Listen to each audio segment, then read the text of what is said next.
Start.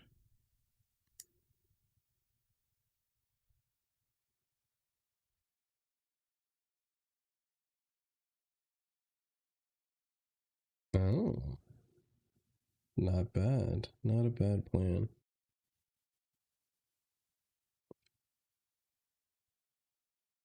I can understand that. Wait, okay, I need to reset, restream.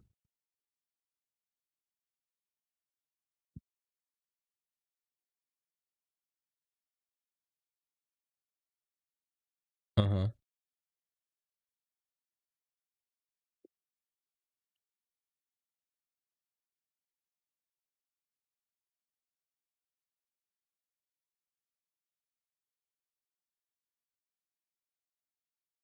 Mm-hmm.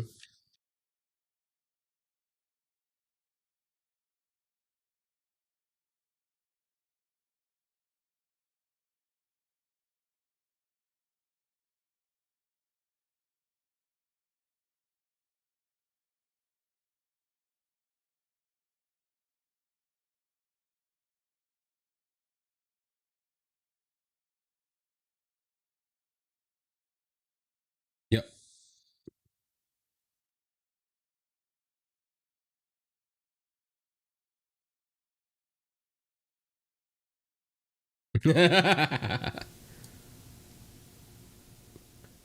Oh, let me.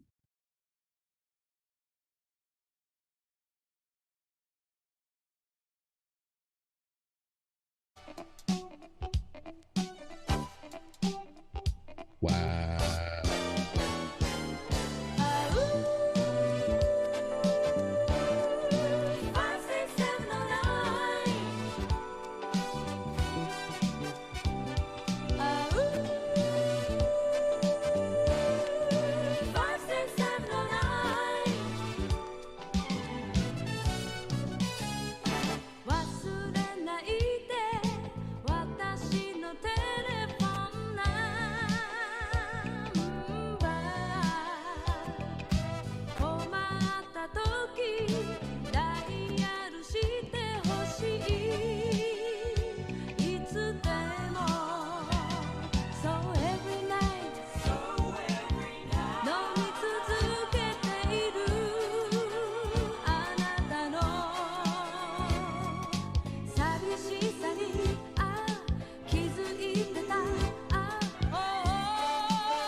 Hope y'all been enjoying the city pop kick that I've been on since I did what is it? Since I did my hobby night working on the GPO1. Hey, what's up, Hunter Iggy? Nice to see you back. We're gonna be getting started in just a minute. I think I checked over everything. So the city pop, man. You know what? That's one thing I will say. Like, you are very right about. It's one of those genres. Like, I know I like this. I just haven't like put time and energy into listening to it. And as soon as I did, it's like, oh, this is. I don't come back from this. No, you don't. Once you get into city pop, you stay at the city pop, and then you start going into like future funk and stuff like that. Yeah, I haven't like started dipping my toe into future funk yet. But I will definitely say, like, listening to the samples, or at least like the orchestration used for a lot of city pop, I was like, not Frankie Beverly. Who am I thinking about? Like, oh, this is a deep Motown Records cut here. Oh wait, you're listening to new city pop? No. No, like if you listen to like the stuff like from the 80s, like a lot of it is heavily borrowed and influencing off of like yeah, like that stuff. But I'm talking about go like listen to like old like city pop where it's actually, you know, like with live bands. No, yeah, no. Sorry, when I said a sample, like I mean like, yes, it is a live band playing this, but the you're talking about using thematic elements from your music. Yes. Like Sorry. Concept. Yeah, because like there's one song I do like. I of course I don't know the names of them. There's one where it's basically the lick from Telephone Man. Like, it's the lick from Mr. Telephone Man. There's something wrong with my line. Call my baby's number. But yeah, that one. Yeah. See, you threw me off when you said sample, because that's like I realized I didn't, when I said it, I realized I was wrong. But yeah. All right. But we are working on one of our favorites as always. We have a new suit from Gundam Seed. Seed MSV, technically a little bit of Seed Destiny. It kind of like sprinkles in there right at the end of the first series and goes throughout. What do we have this week? The CGUE Deep Arms. We got an aqua-based suit this week? So, let's see. I want to give D like a minute because I don't want to like have to introduce him mid talking about other shit. I also do need to share like the link around and all that shit too.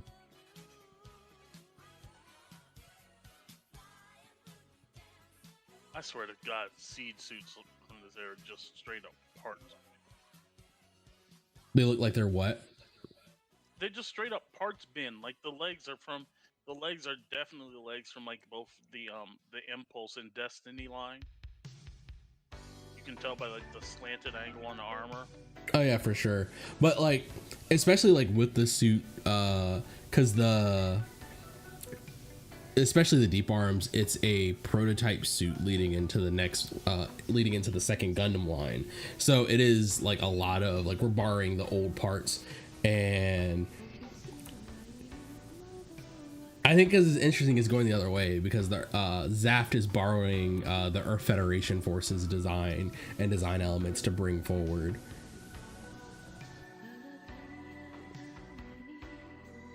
Is this a... Wait a minute. Hold on. It is a B-Craft suit. It's a what suit? Junichi Akutsu. He his other pen name is B-Craft. Mechanical designer. And yeah, it's B-Craft.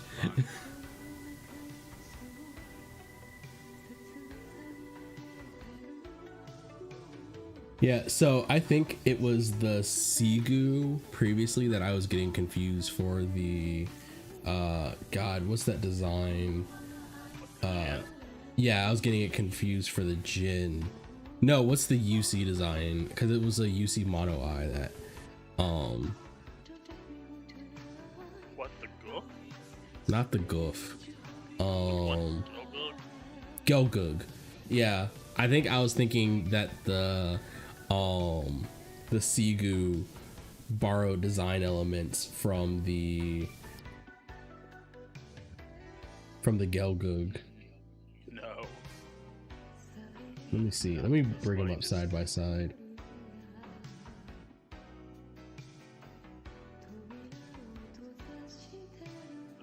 But we're gonna have a full night tonight. We're gonna do at least a few rounds of voice acting theater too at the end, because I want to put some more headway into the main story of the game. I don't like getting too far into extra events if I haven't like finished the main campaign storyline. Oh, it's an old black box kid. Yeah.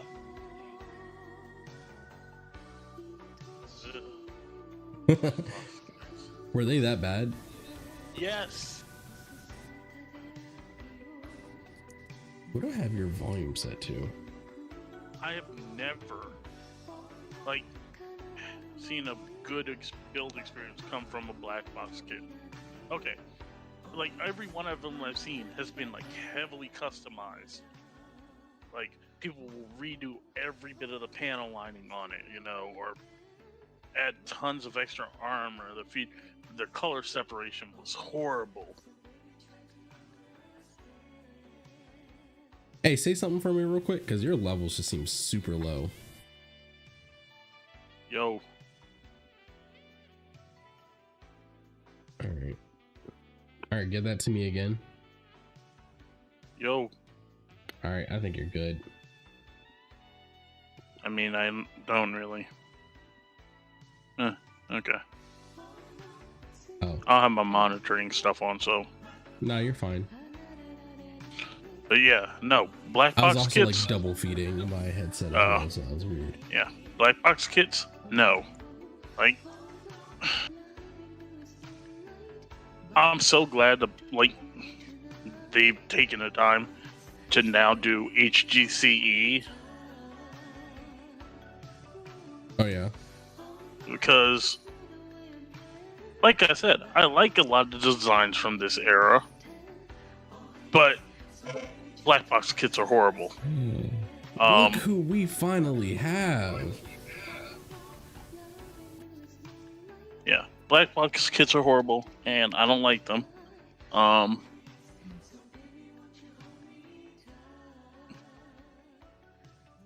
mean, like I said, I want to see them do like a reissue of the Dom Trooper kit, because that was like the one black box kit that I've seen is actually pretty decent.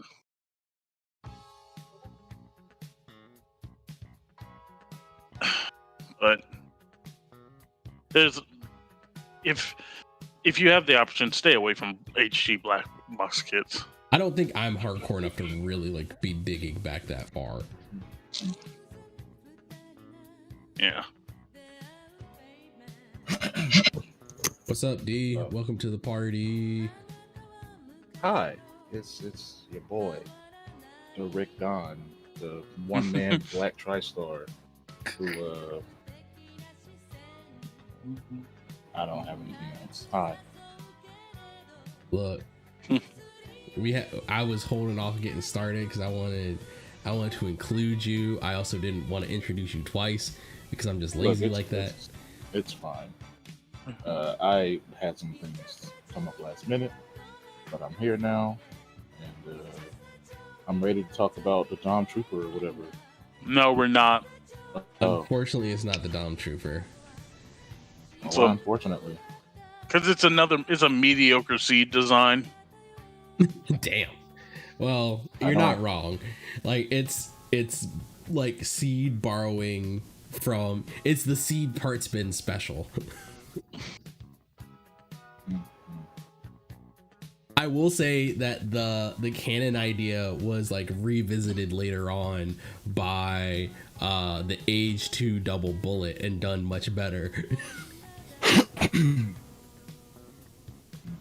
But this did inspire me because of how they built the suit out to try something, and I will show that off a bit later. Let's see.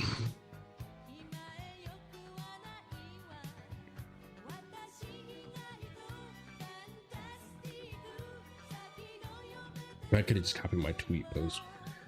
Whatever. All right. Unfortunately, the dulcet city pop tones are gonna have to go away for now. Also, something about the animation choices that they make for like all these city pop videos, like just hit like just that perfect nostalgia vibe for me. Cause like a lot of these, like, oh, I've seen that, I remember that, I want to go watch that again. I know I'm never gonna do it, but I know I want to go watch that again. That's why I spend more time on Retro Crush than I do on Crunchyroll. Oh, I feel you, but I don't know. The way my anime watching goes is forward almost always. But small little update. I wanna it's my birthday on Saturday, so yay. Actually, I meant to like throw my Cash App at places so people could send me things they wanted to. Look, I'm not above shamelessly plugging myself out, and I might even do it on camera. But yeah, it's my birthday Saturday. I am turning a gloriously grayed and seasoned 31. But I got my first gift early, and I tested it out over the weekend. Y'all, if anyone like tuned in and saw my my modeling hobby hangout thing I was doing on Sunday, you'll notice I had 2 cameras that were able to keep me in focus at almost all times. And I have to thank my wife for that. So one, because up till this point I've been borrowing her Fujifilm X-T4. Ooh, this is not being friendly. There we go. I was borrowing her Fujifilm X-T4, and I love her and thank her for doing that for me. But she contributed towards my new camera as part of my birthday, so I have a shiny new mirrorless camera.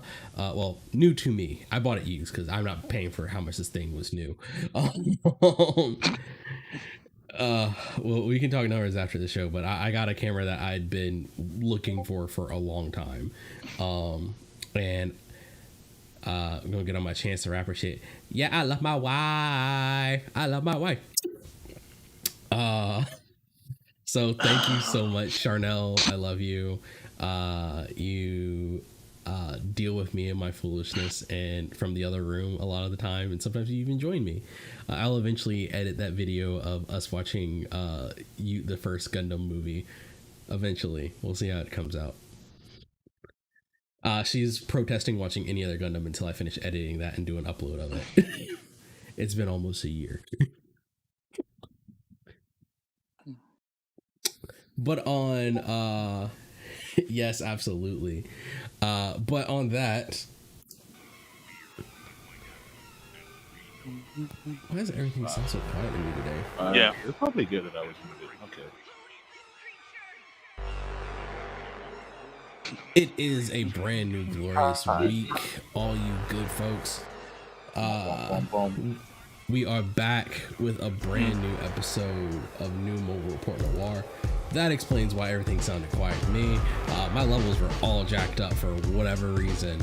I, as always, am your host, the Chief Petty Officer of Petty Fetty Scum, the slap your pilot to get him right in line and into the cockpit, Zaddy #1.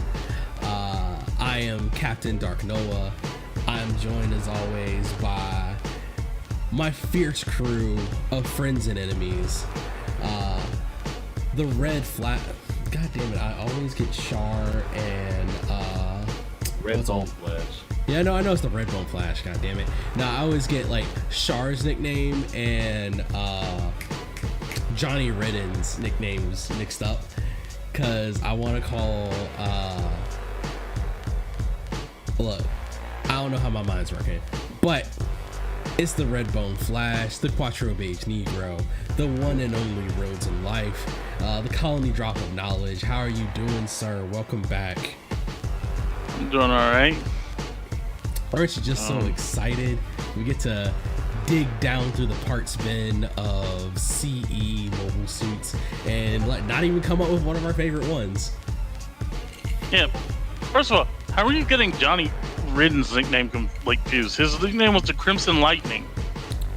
It was the Crimson Lightning. I thought because Char's the Red Comet, the Red Flash, and Johnny is the Crimson Lightning. And just the Crimson Lightning. Okay. I always want to say but wasn't Johnny the Red Comet? But no, Char was always the Red Comet.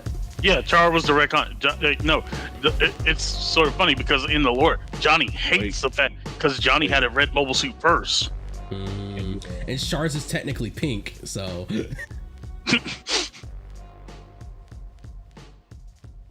All right. So continuing on to the next slot on the catapult, it is the one-man Black TriStar. The D is for Degenerate, ma'am. Yeah. Rick Donovan, Big NFL. How you doing, homie? Normally I'd be upset that the D is for Degenerate, but it's so true that I can't be upset. Why? I don't understand. How could you ever be mad at saying the D is for Degenerate? Because I was trying to rebuild my image and then I gave up. and yeah, basically, it's an entire story that I'm definitely not telling on stream. It's a journey we all go through one day, and then we realize that it's ultimately pointless and just live our best lives. I guess this one was a little bit more. Yeah, like I said, we'll talk about it. We'll talk about it later. We'll talk about our personal explorations on a touching special episode. Hey! Yeah, there was some touching on it. Sorry, cool. The final chapter for 0083 Rebellion finally came out. Hey! Oh, speaking of that, so earlier this week we got a update from the folks at Gundam Info. They'll be uploading 0083 Stardust Memory to the Gundam Info channel. So if you haven't seen it, highly recommend at least watching the first half.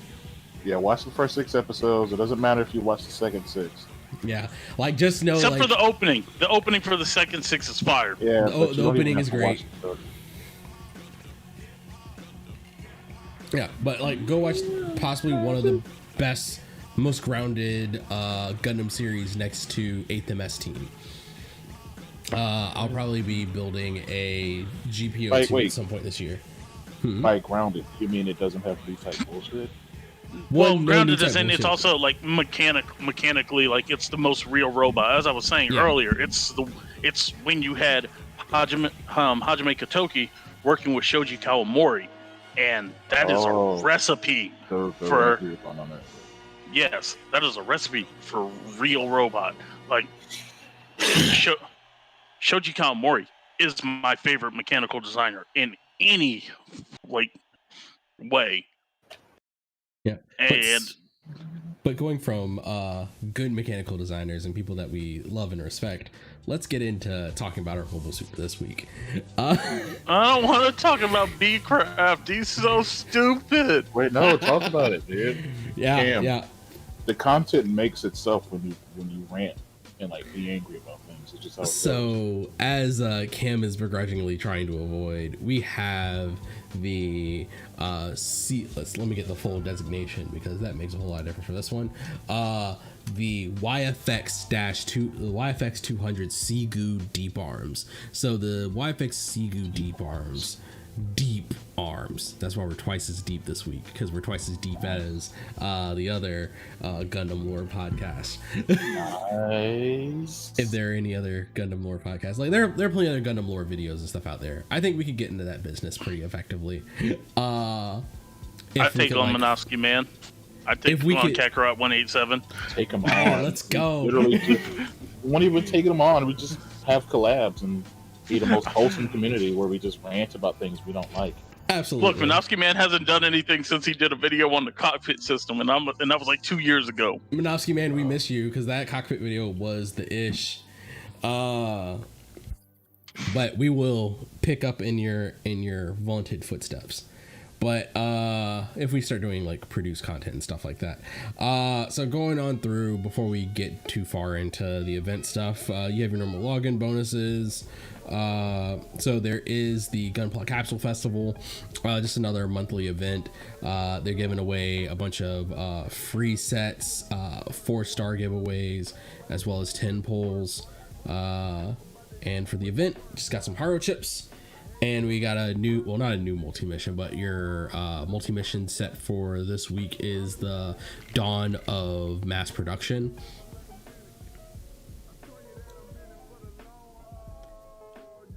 And getting through here for notifications. So let's go on and talk about, ooh, I keep going to the wrong place. GUNPLA list. Oh, there it is. Let's talk about these deep arms. So the CGUE Deep Arms is one of the many prototype mobile suits that was produced by the Zaft engineering teams after the first Zaft Federation War.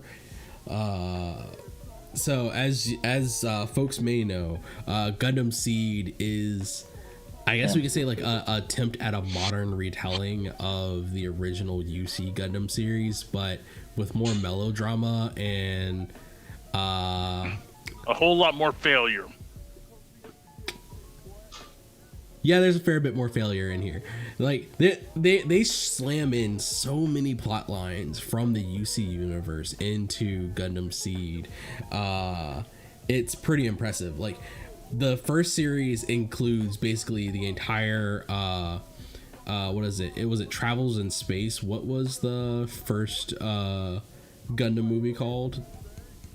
Encounters in Space? Encounters in Space. That was the Thank you. That wasn't the first one. Was that the third one? Yeah. Wasn't Encounters in Space a video game? It was a video game, but it's also the name of the one of the movies.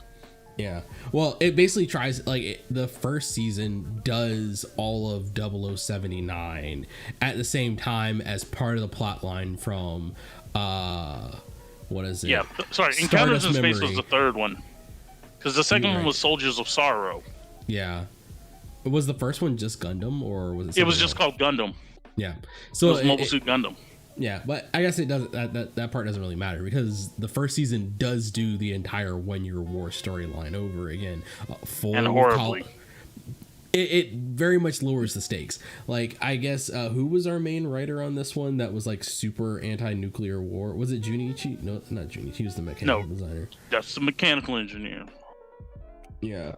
Let's see. Gundam Seed. No, it was Shigeru Morita. Sorry, yeah. Morita.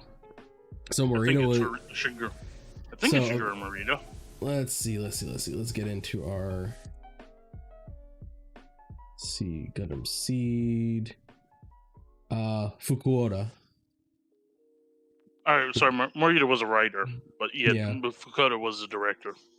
Yeah. So between Fukuoka and Morita, there were very strong anti-nuclear war and anti-nuclear power feelings on the pinning team for the show. So one of the first things that they do after, because there was a limited nuclear exchange at the beginning of the CE war, but they implement this system called the N-Jammers, and the N-Jammers, not just being like a radical brand of juice that you get from Nickelodeon in the mid-90s, it is shut up, let me have my joke. Fucking old, dog. Oh no. Yeah. God damn it. I want to be old. Sorry. I'm the oldest one here. Y'all shut the fuck up. Anyway, so I just realized that the first patient, we'd have both been 30 at the same time. I just realized that what's it called? Mobile Suit Seed's like English dub, which I've only watched once, and then every time I watched it was in Japanese because I was like, Kira's voice makes me want to just die in English. Oh my god, I forgot about his English VA. But I just realized that the English voice acting for Gundam Seed was done by Ocean. So that's like part of why it's damn near impossible to find the dub version of it around right now. Like the licensing that Ocean had on the release of Gundam Seed, like is, I wouldn't say it's like Macross levels of fucked up, but it's nothing's like Macross levels. Nothing is Harmony Gold holding the Macross license by the fucking neck. But not going into that too much, but Ocean's licensing of the Gundam Seed dub is just insane. Like they can't, there's just, I don't know if they can't or there's no interest in doing a new version of the dub. Like there is a new dub. It literally just came out last year. Wait, I knew that I've seen the remaster out, but I can't find that anywhere. So, yeah. It was recorded. I think it's only for the Blu-rays. Oh, but there's like no stream option for it, because I don't think so.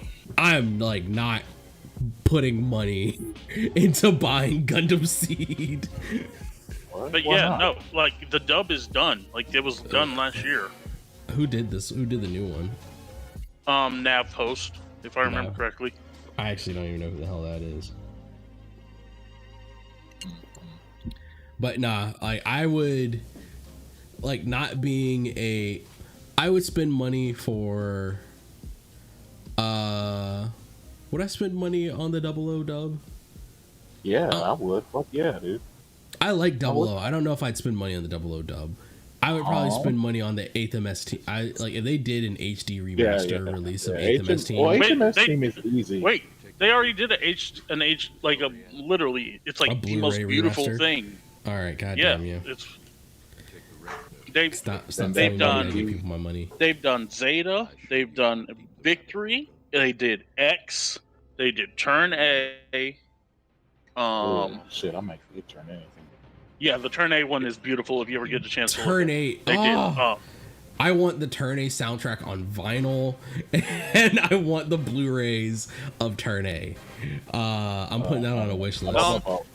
I don't know about on vinyl. Actually, yeah. Here's the thing. Well, one, I do. Two. Yeah, but you're special. You're a special kind of bougie. So. It's not a bougie. It's audiophile. There's Whatever. a difference. Audio bougie. It's a particular difference.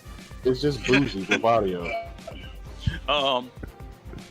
Also, not really sure if I'd want it on vinyl. Just because I don't know if like Yoko's soundtrack for that does well enough for a straight playthrough with a vinyl. I don't know. Like I feel like it is still good, like atmospheric music. It is good atmospheric, but like I said, it's not my favorite Yoko soundtrack, and I ain't saying much. Yoko soundtracks are when you hard say to beat. Like, Yoko Kanno. So you got to be specific for the people in the back. Okay, sorry. For like the people who don't know, the Gundam Turn A was done by Yoko Kanno. The soundtrack for Turn A was done by Yoko Kanno. If Yoko Kanno did the music for Cowboy Bebop, Escaflowne, Macross, Macross 7 and Macross Frontier. They're a goddess of like music. Yes, she is my favorite person in the music creation world. And I buy everything she puts out. Like that's just like if you ever before again, I guess we're already off the rails on this one, but if you ever wanted to see a Gundam series done by Studio Ghibli, go watch Turn A. Like that's kind of like the best description of it I can really give. Like it It won't doesn't have. really have the. Oh, it doesn't have the polish though. It doesn't have it like the does not have- polish. It has the whimsy though. Yeah. Oh, Only absolutely. for the first half, and then the second half. And then we go to the fucking moon and let's fucking go. Like, oh fuck! It's like, oh fuck! I guess we gotta be a Gundam show now. Fuck! I guess we need a war. Fuck! Okay. All right. Fine. Also, the full fact that Lauren Sack was originally planned to be a girl, and then they just said, you know what, We're not gonna have a doing boy, that. but we're gonna throw him in a dress a lot of the time. So. Yeah, man. We were pretty far ahead on that one, bro. Plus Brown Gundam pretty protag. Let's go. We were pretty far ahead on that one, man. Good job. Got him rolled again that trope years before. Yeah. Everybody Gundam's a trailblazer and everything, man. I'm telling you. every male character falling for Laura Rolla, and everybody's just like, That's cool. Well, yes, but actually, maybe. No. What? No. One of my favorite things. If you ever get to play Gundam Dynasty Warriors 3, play through Lauren's story. Oh. Play through Lauren's story, and you unlock Laura Rolla as a playable character. Fuck yeah. I want to have Laura Rolla in Patimus Siraco's Happy Harem. That's like the goal. Wait, was He flirts with her. Yeah. Exactly. No, because he Goals. doesn't know originally, and he flirts hard, and it was the funniest thing because when you literally pick Laura like as a character, the first dialogue is I don't know about this, which is the only time. Which is also funny because Gundam Dynasty Warriors 3 is the only place you're going to get English dubs for both Garad and Lauren, because neither of those series got, or Judah, because none of those series got English dubs. All right. Wait, wasn't there like an English dub for what's it called in like Australia or something? For which one? For like Double Zeta or something? Yeah, but it like. Or it's- Singapore or something. I don't know. It's I think it's a Philippine dub, and it's really no. Bad. It's Yeah, a very pretty bad. it's a very much a Philippines dub. Also, I forgot to say it at the top, but this week's episode is brought to you by Centauri Whiskey. I'm going to have a good time. Oh, come on, focus. Wait, did you really get a sponsorship? You got a sponsorship from a No, I did not Japanese- get a fucking sponsorship. I'm saying my God damn it, drunkenness. Stop giving them free press then, nigga. What does you want? Look, y'all can give me money if you want. Rip that label right off of there. And Just like start duct taping over my labels, or just like putting them in duct glass tape and the whatever. label. They're not a sponsor unless You're not they a want sponsor, but I'm getting drunk on a decent Japanese whiskey this week. Let's just go with that one. Anywho, so, look, I'm bad at advertising. God damn it. Don't overdo it. Anywho, back to the CGUE. Oh, I forgot about this. Yeah, so the CGUE Deep Arms is a modification of the standard ZGMF 515 CGUE, which was initially developed to be their, let's see, early periods. Oh yeah, so it was like their first like high performance mobile suit. Because oh my god, like what? I've entirely forgotten like what it was meant to replace the Jin. What was Zaf's mobile suit before the Jin? Because I almost said it was the Zaku, but no, they developed the Zaku was in the second series. So the Zaku was the upgrade. Wait, was it the Zen with one N or something? Yeah, I can't remember what that thing was. It wasn't a. Oh god, what was that mobile suit called? I don't even It's remember. directed It was with just Jin. Was the Jin the first one? no. The Jin was their first mass production one. Okay, that might be it. Yeah. Yeah, like, Jin was their first mass production, which I have to say, out of all this, like out of their mass production suits, the Jin was the best looking one, because the CGUE was, I'm sorry, Kunio Aquar he needed to take. Oh God, the man. What are those proportions? Like it really. So the CGUE really. Oh yeah, I am already here. The CGUE really is like we're gonna take Gundam. Well, oh God, it almost looks like it has like a reverse knee because of how far back the curve is on how far back the recurve is on the leg. Yeah, like come on, Kunio, you're better than this. Are they? Yes, he is. Let's see, standard colors. Of course, you gotta have a red one. Yeah, it's not a Gundam show unless the guy has I mean, a D, come on, this is Kunio, like, you know, main Gundam designer for most of the series, or most of UC. Like I don't know what he was really going through when like he did the CGUE. Did he have like depression like Tomino, but instead of making classic Gundam Seed, he makes dog shit designs? That's horrible, because that would just be bad. Because what? Oh, so you try to tell me I need to have both Kunio acquire and Tomino to be depressed to get good stuff?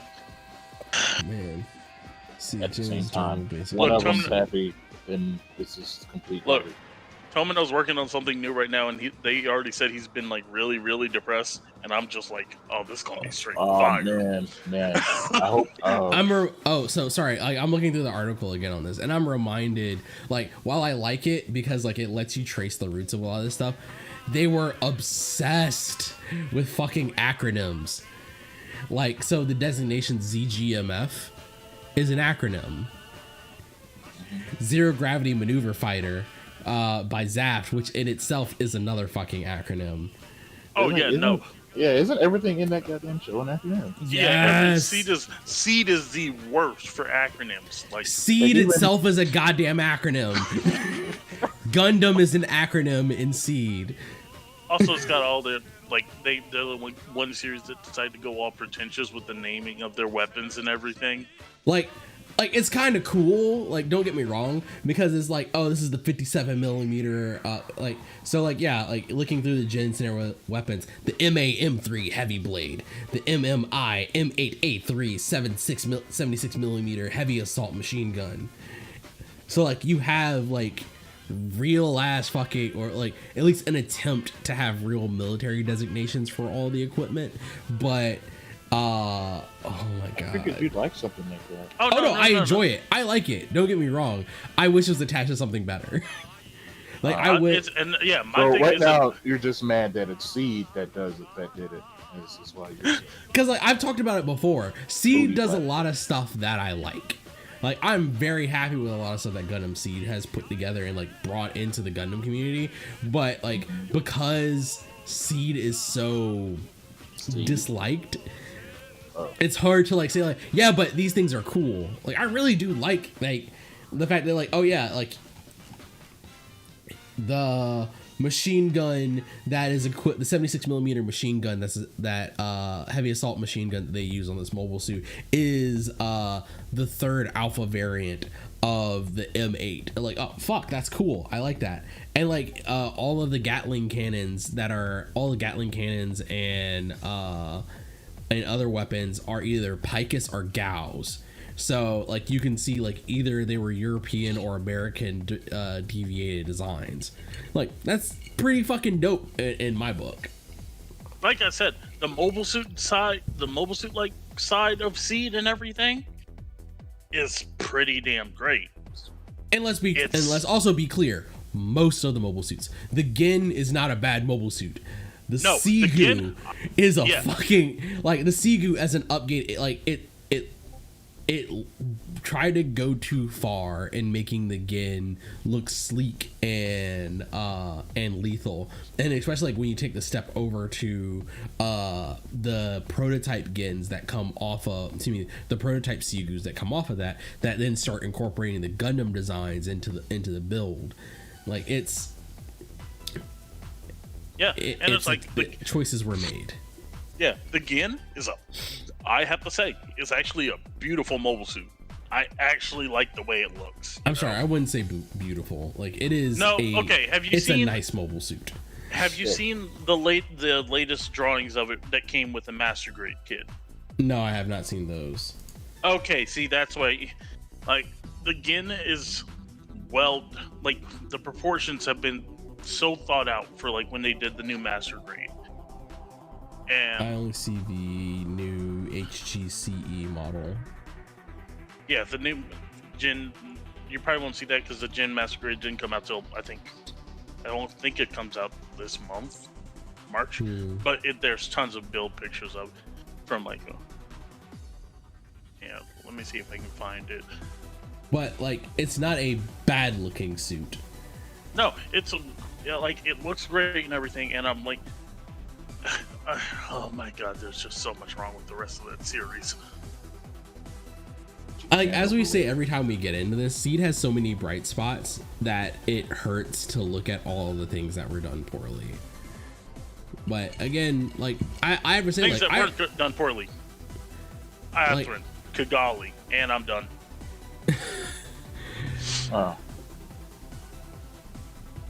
I got nothing. I was gonna try to add to it, but and mobile suit design, and like I like.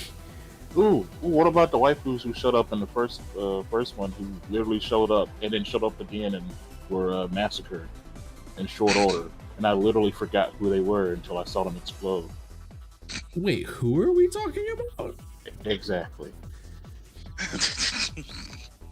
Yeah. And they left was it Orb or whatever that place is called? They were like strays, and there was like a waifu squad. And then, the folks that ended up the Astray team that ended up with Kigali and got massacred. They got absolutely destroyed at the end. Like, so they also tried to do Victory Gundam too. God damn it! Like, well, they were in bikinis though, so they weren't in bikini. No. Like I'm talking about the Victory. No, team. the Street team. He's talking about Street team. They weren't in bikini. They just happened to all die. Yeah, they all died in like the second tier mobile suit, and the Astray is basically a like drop off modification of the of the Strike. The Dagger that was the mass production. The Dagger was the Dagger's your GM. Yeah, here you go. So yeah, Jared, you can't tell me that with a good paint job that isn't a nice mobile suit. Yeah, you can. And, nah, I can't. That is actually pretty ballin'. I can lie. Hang on. Let me look at it. Yeah, that's garbage. That's hot trash. Yeah, no, like with the redone proportions and everything for the master. And honestly, that's not a lot of change done to it. And this is again the Gin, not the CGUE. Like, but I will say, like, at least like the Deep Arms variant does start to fill in that front part of the leg and adjust the posture where it doesn't look like it's an ostrich standing on like spindly legs. Wait, what are you talking about? All right, so like look at like how the CGUE Deep Arms legs looks like it's relatively straight up and down. Yeah, it's closer to the legs of the look at the Sword leg. Impulse and the Destiny. Yeah, is this on stream right now? Yeah, it's on stream right now. It's like a fucking parabola on the leg of the normal CGUE. Hold on. Oh shit, wrong button. No, go back. I'm waiting. You should have been on the stream to start off with. I don't know what the hell is wrong with you. Sorry, dog. I'm fucking with your money. This blue thing? Wait, you don't like this blue thing? No, I like the blue thing. Let's see the gray thing comes the up. Blue, yeah. What the? Why isn't it playing? Stream, wake up. Hang on, I'll watch it on Facebook. Who cares? God damn. I got a fucking gnat in my room. You're not even in the South. I'm technically am in the South, but yeah. You're not in the South. The Gin comes out second week in April. That's when this. Are you seeing the gray thing now? What is this thing on its head? That's the worst part to me. Oh yeah, no, that ain't cool either. But like that's consistent across the Gin, the CGUE, and even the deep arms all have like the giant fin things on the head. It kind of looks like if Danny DeVito was a mobile suit. Oh my god! Like it's short and fat looking. Like I don't. How tall is this I told thing? you, like I said, that's what I was saying. It's not even that short. It's like Cuneo... 21 meters. It looks the way it's built. It looks short. Yeah, that's what I'm saying. Actually, no. Thinking about this, no, the height of this thing, it's on the tier of like double Zeta size suits. I thought the double Zeta was mid-20s. The double, like I'm talking about suits during the double Zeta generation.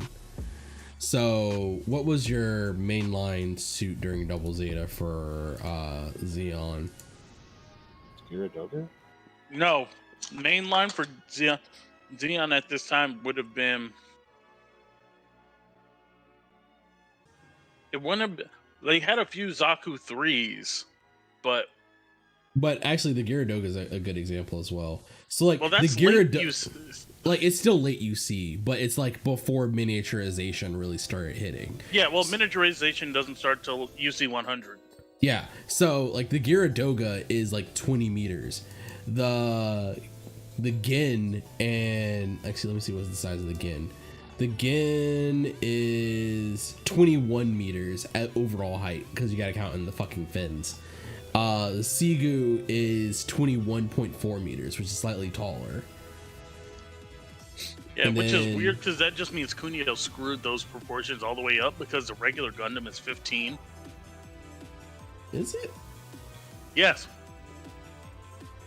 Oh wait, are you talking about like original UC Gundam, or are you talking about Gundam Strike? Sorry, no, the original Gundam is 18, but the I can't remember what the Seed is, but it's the Strike Gundam is 17 meters. Yeah, so it's shorter than the. It's shorter than like the mainline suits from Zaft. It's shorter than the original Gundam. And to be fair, like in the art that you do see of it, this the Strike Gundam is smaller than the CGUE and the Jin.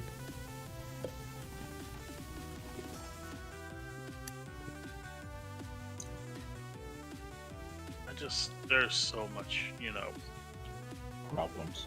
Yeah, like Cuneo knows how. Okay, I actually have the best example of Cuneo at least knows what proportions are.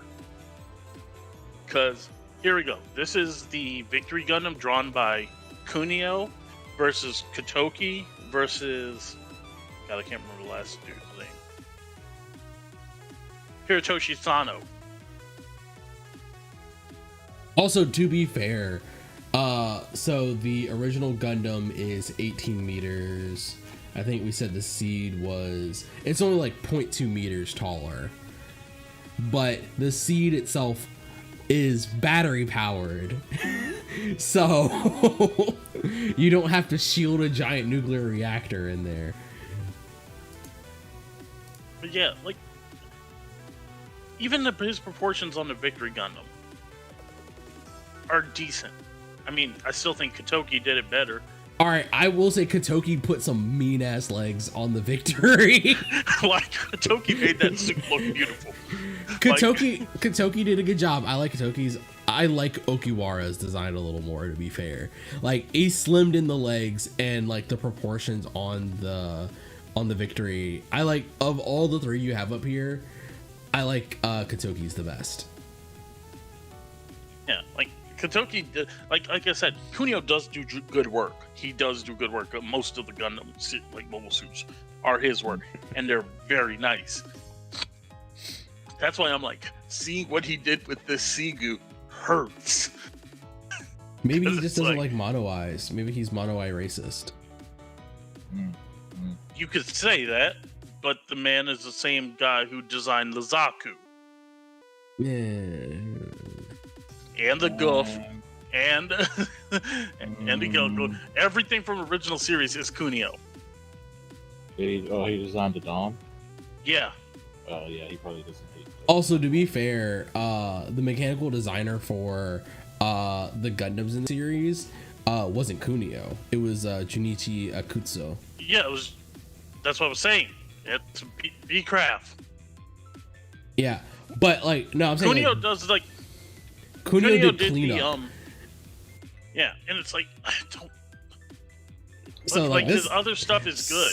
It sounds like he was just doing the best. Like if you said like that, it sounds like he was just doing the best with what he was given, and this is the best he could do with some. Well, no. So the Garbage. weird thing is, so on the Gundams for the series, so like on the Strike, Kunio did like all the strike and all that stuff though. No, Junichi did the initial drafting on the Strike.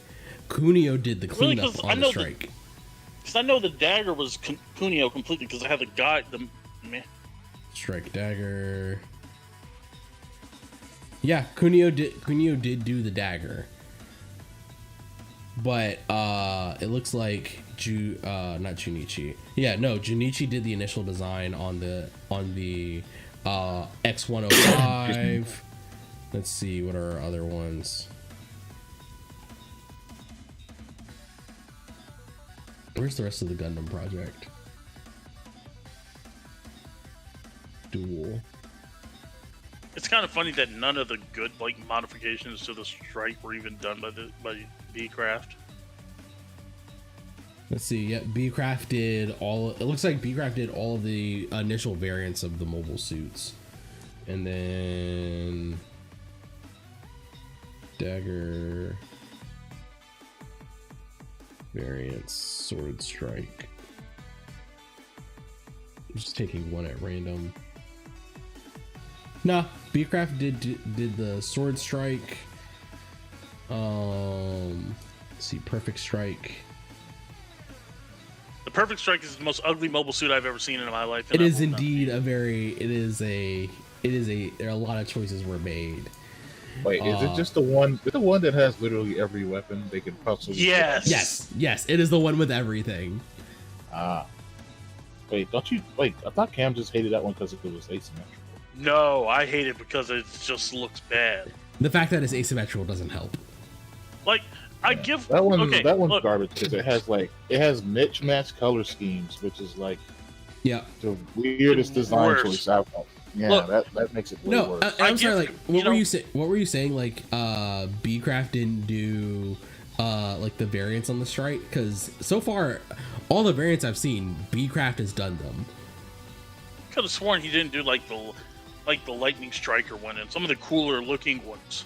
The lightning striker. Let's see, lightning strike. Actually, he may not have, because I think he did all the one. Yeah, because it's an MSV suit. Like I said, the ones that made it look better. Let's see. Yeah, so they have him listed as strike principal designer, strike cleanup. Yeah, it was Sasaki that did the lightning, and Machida did cleanup. It's like, I mean, I give B-Craft credit. Some of his stuff is cool. Like, I mean, as most Gundam fans will fanboy over the Astray, I don't, but I still think it's a cool design. Like, the Astray Red Frame is a cool mobile suit. Yes, it ain't the end-all be-all that it's chalked up to be. Like, it's the sword striker with a samurai sword, basically. Can I say, like, the one the issue? legs are entirely different and everything, Yes, and they it's got are. the more frame. My more issue of a that I always frame-based have mobile with suit. all the Astrays, I hate the feet on the Astrays. They just look paddle-footed. Okay, they do that until you actually have one in your hand and build it, because then they look actually pretty neat. Let's see if I can find a Gunpla version. Yeah, like, I guess I can see it in the Gunpla, because, like, the feet don't look the proportions on the feet don't look that weird, but at least as animated, the feet, like, look hella flat and wide. Yeah, they're not as they are way different than that. Like when you actually have it together, like I don't know. It's so funny because like you just get some of the stuff that, oh my god, you know, I have so many issues with this. But Bcraft is the designer for the Deep Arms, so sorry, I'm thinking more of, you know, Destiny, which was Cuneo, you know, Providence, Cuneo, you know, like I got you, but unfortunately we haven't gotten there yet. Like everything decent about Seed comes from Cuneo. all the good mechanical design in Seed comes from the season we like the least. Like Destiny? Yes. Yeah, it comes from Destiny. But unfortunately we're not talking about Destiny this week. Aww. So too bad. yeah, no, we're only talking about regular Seed. So with Seed and the CGUE Deep Arms, your main pilot that you see with this suit is Shiho Hoffenfuss. Because of course you have to have like the super Germanic name. Yeah, But boy. notably, the big feature that you get with the CGUE Deep Arms is the let me make sure I get the designation correct. The directed thermal energy cannons, which are the large double cannons that are powered. I was gonna say directly off the reactor, but it's off the power supply because again, battery operated mobile suits. Let's go. So the directed thermal energy cannon is an experimental beam cannon.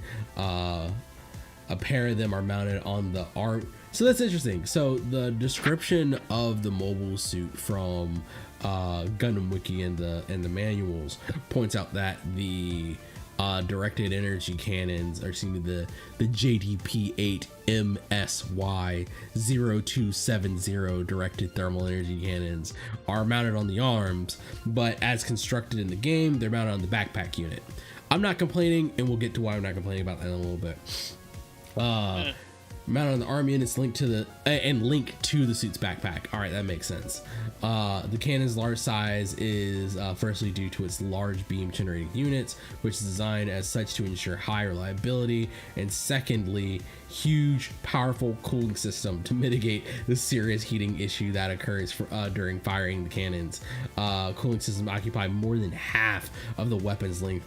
Rather than using entropic cooling, they rely on low reliability super Peltier refrigerant type mechanisms. After every shot, coolant gas carrying the heat are released from the gray exhaust ports located on the sides. The cannons cannot fire properly if only a small amount of gas is left. Forced firing in such a situation can cause a meltdown, destroying the cannons. So, yeah.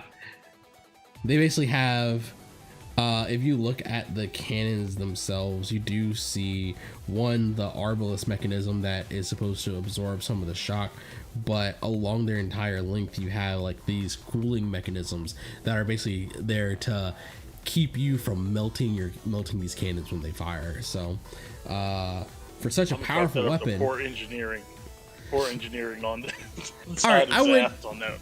I wouldn't really say it's up to poor engineering. Like they really like, all right, we want to figure out how we can fire these things as quickly and as powerfully as possible. So like we're gonna like ram this giant heat source into a small area. So we have to use direct cooling instead of just because they call it entropic cooling. They're basically saying like letting the heat of the barrel work its way off of the weapon. Yeah, they're ramming cooling. Yeah, they're going with the active cooling system instead of the passive cooling. Exactly. Like that's not a bad design. Like it's just like you can't do like you're running into the limits of like what the weapon can do just based on like the amount of power you're trying to ram through it. Yeah. So, also, while I was looking this up, I'm kind of, if there was ever a more appropriate name, the manga for Seed Destiny is called The Edge.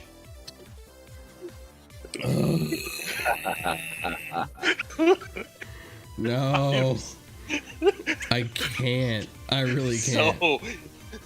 So edgy. So, at least for how they have the weapons set up in the game, I wish they would at least like give the welfare suits like either C or B power. They describe it they have it set up as A minus pierce, so it'll eat through any shield, but it doesn't have a whole lot of power to it. Actually, let's see what is at full current value, max value. Okay, you at least get to C minus with A plus pierce, so it's not the worst, but it is definitely like not the best. But of course, it's like right there in the middle for your like 3-star base suit. Along with your experimental directed energy cannons, you have I believe this is the heavy laser sword combo off of the legs. It's a jump attack, so use carefully. Let's see what else we have. And then you actually have the heavy laser sword itself. The heavy laser sword is basically the Schwarzgewehr beam sword implement off of the I believe it's the Strike Jaeger, which is either the Strike Jaeger or the Sword Strike. This Armor Schneider. Let's see. Armor Schneiders are the small knives. Yeah. The fold-out knives. Sorry, yeah. No, they're the small knives, but I'm trying to remember the Sword Strike. Yeah, it's basically the the Schwarzgewehr 15.8 meter anti-ship sword. I will appreciate like my big ass swords that came from Gundam Seed. They were pretty fucking dope. But yeah. No. Hey, Jared, I'll admit this, and Dee knows this. On Gundam Breaker, my main mobile suit, my main weapon is from the Destiny. The Erendite beam sword is from. Yeah, and what's the Erendite beam sword except for the Schwarzgewehr off of the Strike, just upgraded slightly. Done better, Isn't that just the giant sword that has the beam saber on one side and the blade on the other? Yes, yes, that is exactly what it is. So we have. So what'd you say, D? I don't like that thing. It looks so stupid. It's basic. What's that thing that you have in your kitchen? Oh, if you're it's a cheese cutter, but with a beam weapon in place of a thin wire. So dumb. It is kind of dumb, but it is kind of cool. Yeah, it's cool, but God, it's dumb. And yeah. I hate that like aesthetically I like it. But oh god.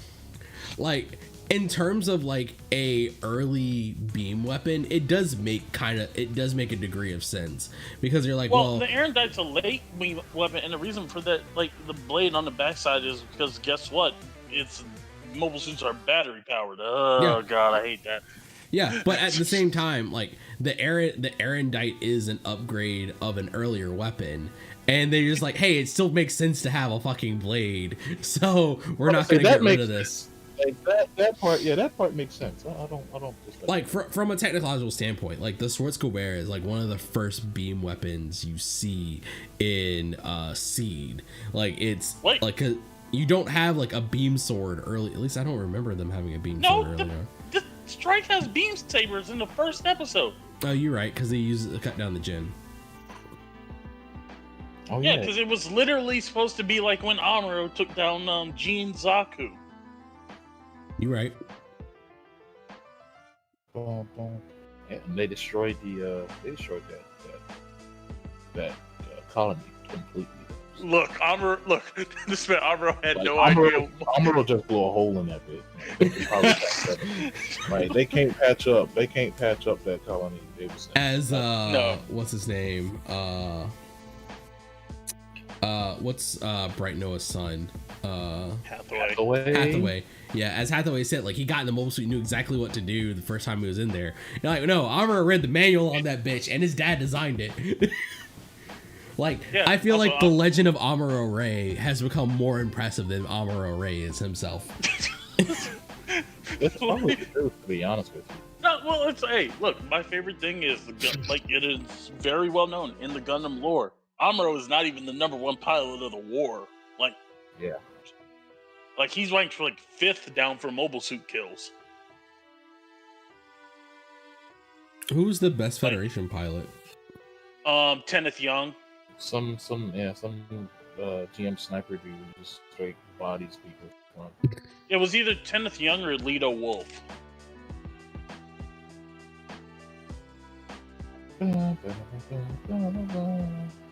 Yeah, Tasteful Kenneth Young. pilot. 149 mobile suits and 3 ships. God damn.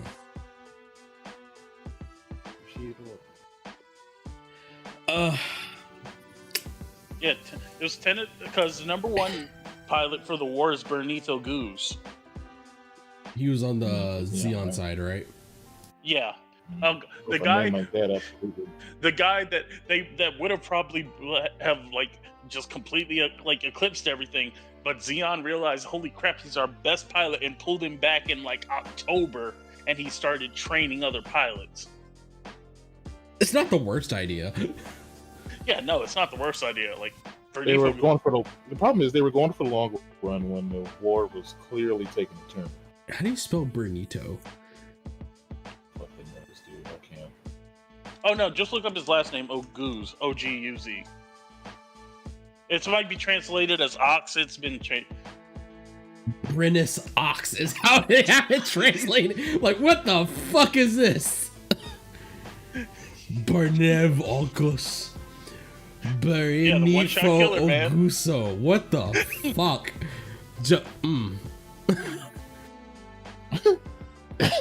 The one-shot killer. Let's see what mobile suits did he use.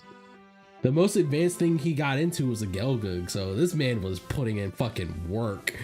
Yeah, like, he is the best pilot in the war. Yeah, he had a high mobility Zaku, put that bitch to work, had a F2, a Rick Dom, and ultimately made it into, making it into a Dom before they're like, all right, homie, you gotta come back here. Hey, you know that shit you're doing right now? Teach the young bucks how to do that, please. Like, I mean, the guy's was Johnny Ridden's teacher. Like, there we go. yeah. Yep. Emmett, like, look, if you want, like, I'm surprised they actually finally changed it to Brennis Ox, because, like, for the longest time he was labeled as Bernifo Goose, because that's, like, even how they translated it in all the other Gundam games. So they do have Bernifu, as like Bernifu. That sounds like Bernie Sanders is like militant younger child. Oh no. Oh god. Bernie Sanders' child went to space to fight for space noid rights. Look, Hey, man. what I think is, like, I just wish, like, it would ever get animated is because they're like, yeah, Oguz took on Kenneth Young in battle one time. Yeah. What in the world did that fight look like? Yeah, like Bernifu has like 193 mobile suits. All right, let's be fair. So Bernifu, all right, so it does say he has 193 mobile suits shoot downs, but like, let's say early on, shooting down Federation mobile suits and ships was just kind of fucking unfair. Like, Xeon had a good long head start of this shit. Like, the Federation didn't have a regular mobile suit till September. I know, but like, this man has like, I've been putting in work, and then like, all right, we got the first wave of mobile suit pilots out here. Bro, you about to just get washed. I've been at this for 9 months now.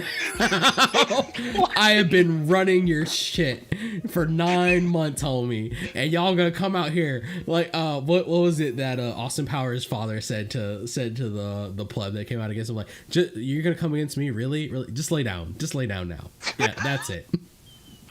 Like, God. Yeah, Yo, and like, the scary thing is, it doesn't look like this guy had any sort of like special edition mobile suit or even like any particular markings. No. It's just like, oh, you're just gotta get your shit ran by a random grunt on the battlefield. Yeah, like he used like if I think it was cross. I want to say, yeah, D hates this. It was Crossfire. His, Oh, one of okay. one of the mobile suit colorings for the Zaku is like it in the Japanese version is labeled as Benevo Goose, and it literally just changes the shoulder pauldron brown. Like, it's even harder to recognize. Homie, what?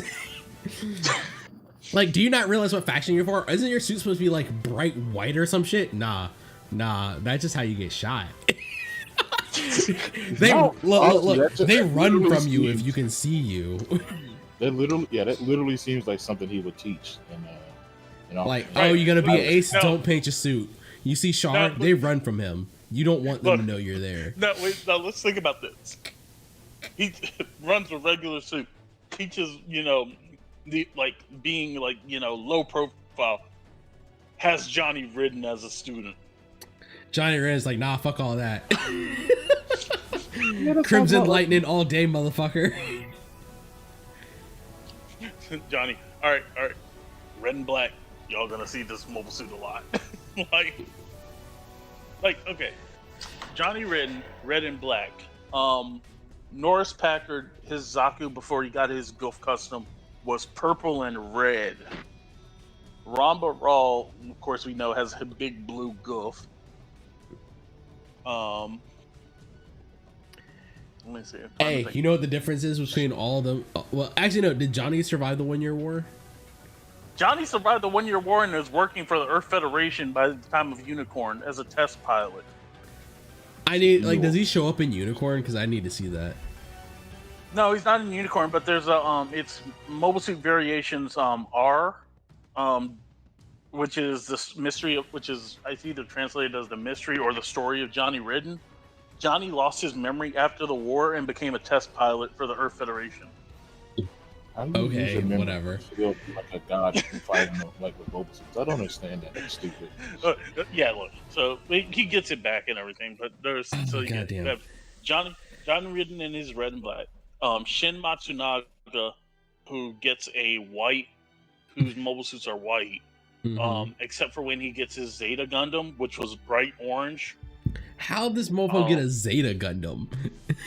Because he joined AUG. Oh, okay. Yeah, no. Shin Matsunaga survived the 1 year war because he went back to Axis because they called him to get his Gelgo Jaeger, and the war ended before he got back. So he stayed on Axis, and then he eventually left Axis, joined the AUG, and then they gave him a bright orange Zeta Gundam. Yeah. All right, but let's do while we talk through all this. Let's go do a test mission with the CGUE. So let me see. I'm trying to think of other pilots and their custom colors. Leto Wolf for the Federation is black and gray. Like his GM sniper is black and gray. But that's just like sniper colors. That's just scary. Yeah. Like, it seems like the people with like these scary effectiveness are like, oh, all these aces are gonna like have all these super flashy colors. Nah, fuck all that. That don't make sense. Be fair though, black would be really sweet in space. You ain't wrong. Let me see if I can find Leto Wolf's GM sniper, because he actually got a master grade.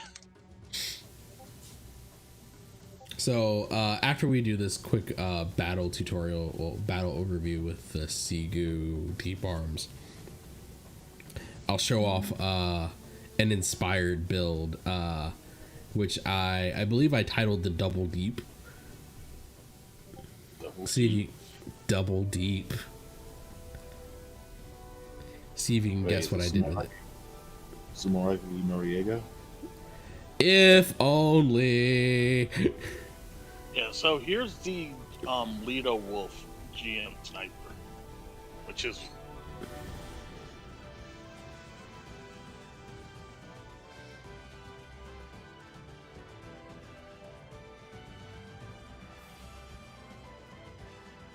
well, that shot missed. And then okay, so it's a spin and a smash. So it's a slightly different use of the beam sword weapon.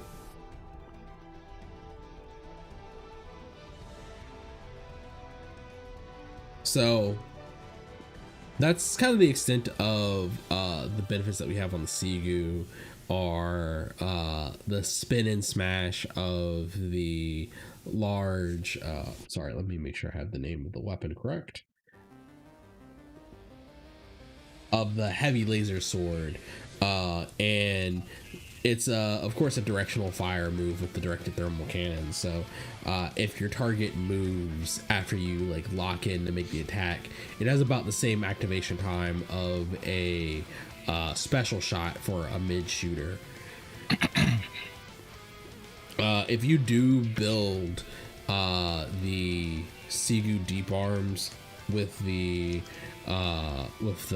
standard pilot for it, who is Shiho Hoffenfuss, you will get you'll at least get 2 tags, ace exclusive and long range, and you'll be most of the way to, let's see, for desert with 3 picks.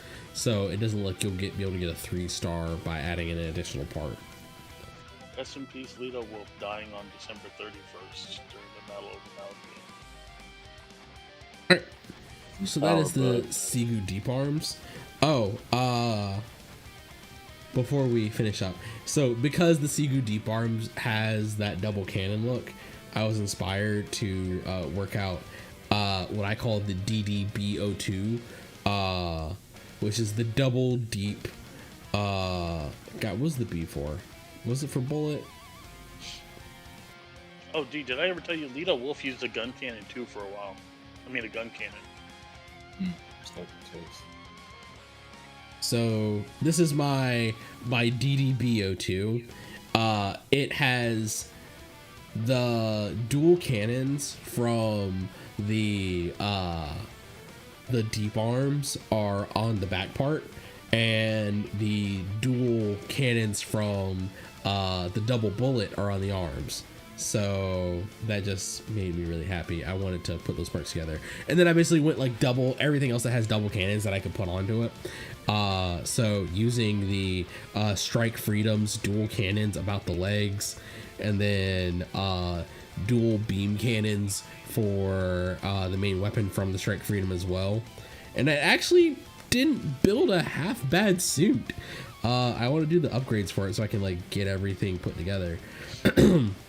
I think the double bullet arms max out at D Pierce with B power, while the deep arms cannons max out at A plus Pierce with C power. So I'm actually kind of excited to see like how all that forms together when I finish out that build.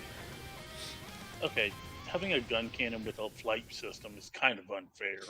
That just sounds like that sounds like the basic concept of like how you would build an A10 Warthog in mobile suit terms. Look in general, because that's Lito Wolf's. Yeah, that's Lito Wolf's gun cannon with his flight suit, with his flight pad. Nah, that nigga just put a glider on his mobile suit. Nah, that ain't cool. That ain't cool. That's like Farrah yelling, "Death from above!" No, it's like, yeah, no, he put the flight suit on, then shot down 21 mobile suits in a week. Bro, that's like all you hear is like AC 130 above. AC 130 above. Oh god. Yeah. So outside of the CGUE deep arms, we have another favorite show to talk about for the main gacha suit of the week. So to gloss over the suit that we already have, the reissue that they pulled in is they added a new technique type for the Pale Rider. I do not believe it changes any of the main equipment. You still have Hades system in the head, nothing new on the chest. You get the arm mounted, I believe, 110mm cannon, just a beam gun. You do have a new move on the legs. You have assassination with an A+ pierce and a C rank power. Blast foes with 2 sabers, finishing with a grand strike, which raises your speed, the speed of your squad by 20%. It raises the melee attack of your squad by 30%. That's actually pretty good. Like for real, you're getting a move that boosts the specific type of the suit. Maxed out, you're getting A+ pierce with C power, with stat buffs. That's pretty fucking dope. Let's see. Nothing special to write about for the part stats. It looks to be largely in line with the existing Pale Rider. Let's see, anything else? Our Federation soldiers. Yay, backup's here. Sees the light, sees visor glow red. Oh no. Oh no. Hades systems activated. Oh, so actually, so that's the. Hey, all right, I got network again. Welcome back. Yeah. Now, so the wild thing is, I can hear y'all the whole time this is going on. I just like can't like say anything, so it's really fucking weird. You can say things. We won't be able to hear it. No, that's kind of the point. This artwork from the what's it called? Missing Link video game is so great. But what I was saying before was heard you talking shit. In the new slot, we have the Uraven, the Uraven Gundam from our other favorite franchise, Gundam Build Divers Re-Rise. Sunshine. Say what? I thought you were gonna say Love Live. I actually like want to get back into watching Love Live because they announced that there's a new season of Love Live coming out. The Uraven is like one of the coolest kids that came out of that season. It is pretty fucking cool. Like I know next to nothing about Build Divers, but like the Uraven looks like what's my heavy suit from fucking 00? The Virtue? Yeah, it looks like a Virtue, and I'm like, oh, I like this. I like everything I've seen about this so far, and like its transformation into the fucking Uranus armor, or excuse me, the Uranus armor pack by itself already looks fucking dope. So let's go on this shit. This is like one of the suits. Like when they first showed it, I was like, oh, hold up, Build Divers might actually have something here, you know? Yeah. So like, I was doing a little bit of additional looking at like the whole PFF X7 core system, and I didn't realize like because like I have parts of the Earth 3 and the Mars 4 Gundam already, so like the whole planet system is like a cool gimmick to sell more toys, but like fuck it, let's go. Like it's what Gundam does best. You know, it's funny, if I'm gonna go to the model store tomorrow, and if they have an Raven, I'll get it. Do it, build it for the team. Like, let's see. It's like just one of the cool. It's by far the coolest thing that came out of Build Divers, like Re-Rise at least. I will say that the GP02 Raise 210 is quickly. Okay, that's from first season. I thought that's Build Divers. I thought the Raise 2 was from Build Divers. No, that's and the second 210. half. Like, because I don't remember Ogre being in Re-Rise. All right. Well, let's take a quick look over what we got. So we got. Don't mean to go to drop. Yeah, range. no, he's not in. Yeah, that was the second season of Build Divers. But let's take a look at what we got for the new suit. So it's giving you benefits to long shooter abilities at 17% for the job. Your chest, also long shooter EX Pierce boost.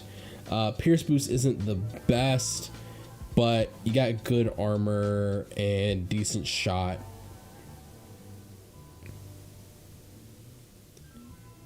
Your arms, giving you a boost off a power attribute, melee reduction for your enemies, beam long shot attack, raised by 8%. Jesus Nothing Christ. really to write home about on that one. Sorry, I'm reading. I was reading some stats like it was 20%, not bad. the Dom when it runs is max speed 90 kilometers an hour. Okay, cool. Hover 240. That's a lot of mass like coming at you at a high rate of speed. like, yo, it's So like, all right, cool. I it do see like the sensor bits are like sort of a weapon system as well, but like from most of what we've seen with from what I've seen in like the information about the sensor bits, they're sensors. They're supposed to improve like the shot guidance and information that the Raven can do, but they do have it as a low power bit weapon. Let's see, I think it's only 2 or 3, and but the sensor bits are fired off of the back and not off of the legs. Excuse me. God damn. Sorry. EX skill power is boosted, but it reduces your melee attack. And the rifle has sniping, which is an original skill name. Snipe a target with a precise shot of converging beams. Seems pretty balanced. Let's get in here and see what the full thing looks like on this. Yeah, B plus B minus. It's a fast attack that can like bring some decent pain. And I think that's the Raven. And as much as I like the Raven, I don't think I'm gonna be rolling on it. One, I'm a broke bitch this week, and I'm not trying to spend that money because new camera. If anyone wants to contribute on any of the donation pages, feel free to drop me some coins, and I'll be happy to make a roll in your name. So moving on, let's check out what our standard pulls are gonna look like for this week. Yeah, like I remember like the first time I saw the Raven was actually it was the cover art for that week's episode. Yeah. And if you've ever been on Gundam Info, you've probably seen this picture. All right, putting it on the Discord. General. Yep. I actually have that in the rotator for this week's art of the mobile suit. Yeah, like It looks pretty fucking like it looks like a cross between the Dynamis and the Virtue. It's like she's like, oh god. Yeah, that's good shit, ain't it? That's good shit, ain't it? No, it's not that. It's the way you said Dynamis that made me kind of the Dynamis. Yeah, I was gonna try. Oh, that's pretty sweet. Hold on. Yeah, the Raven. Yeah, D. It is pretty sweet. That's like the one. It's a pretty sweet fucking suit. I thought that's how they pronounce it in the show, though. Nah, it's Dynamis. Dynamis. The Dynamis? My bad. At least I didn't say Dynamite. Oh no, they don't call it Dynamis suit. They call it Dynamis.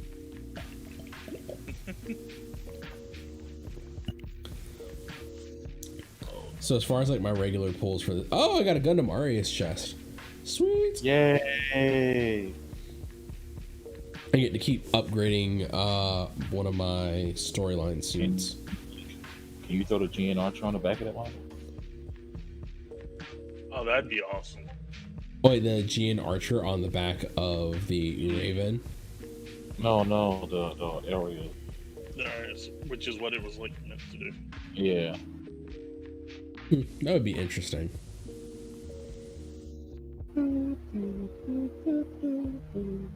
Alright, let's try some of these special event pulls that I have as well.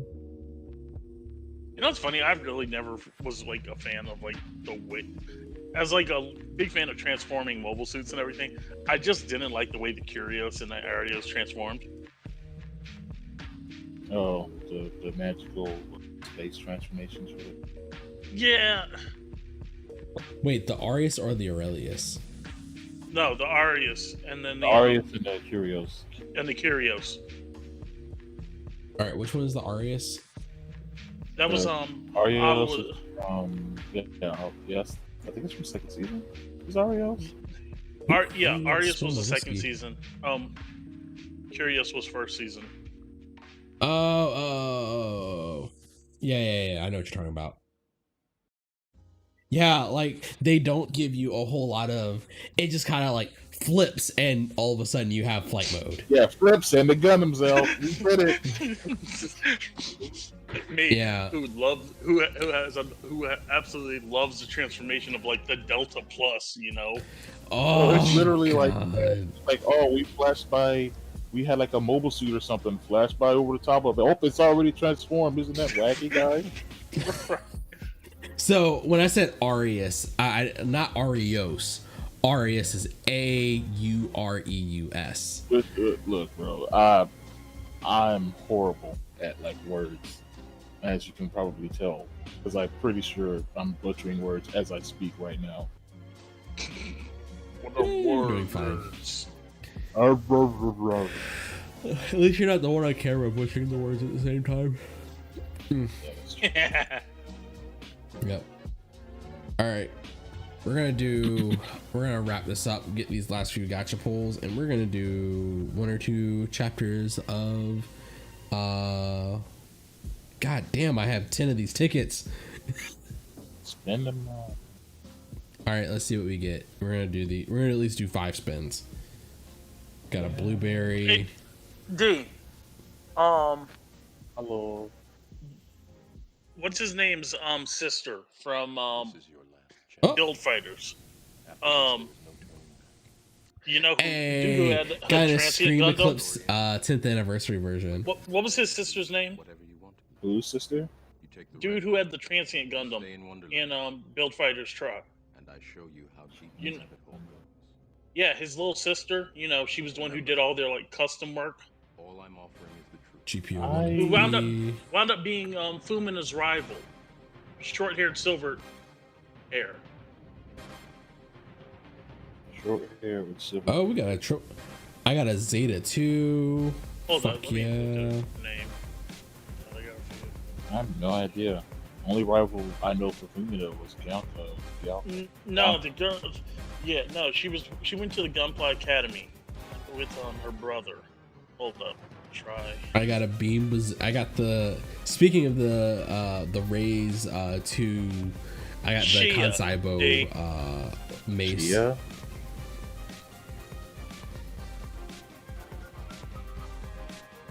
Yeah, here. Hang on me.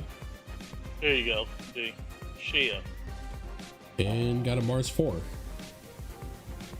Oh, her! I don't know why I thought she was somebody else. I was thinking she was in. Oh, her. I don't know. Yeah. Didn't she have Meijin glasses by the end of the series? No, there. No, that was somebody you're else. thinking about Meijin. Yeah, you're talking about Lady Meijin.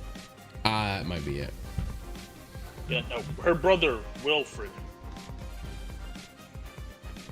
Yeah. Was their brother? And then Wilfred. would have make more sense.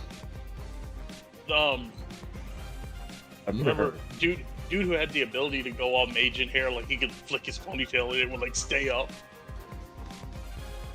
So what about her? No, I was trying to think of her Gundam because her Gundam is based off of the Quanta. Yeah. Well, let me see what I can do. There's her brother, Wilfred. Wow. Is it bad I forgot this dude existed? It's like the best character in that show. I'm sorry, man. I only remember the cute anime girl's main character and fucking Meijin, because that dude was probably my favorite. Love Meijin. Oh yeah, no. Wow. I didn't realize. So apparently the Gundam Valkyrie, one of the new reward suits in this game, is also based off the Quanta. So that's actually pretty interesting. It's not the beginning D. No, that's from the beginning.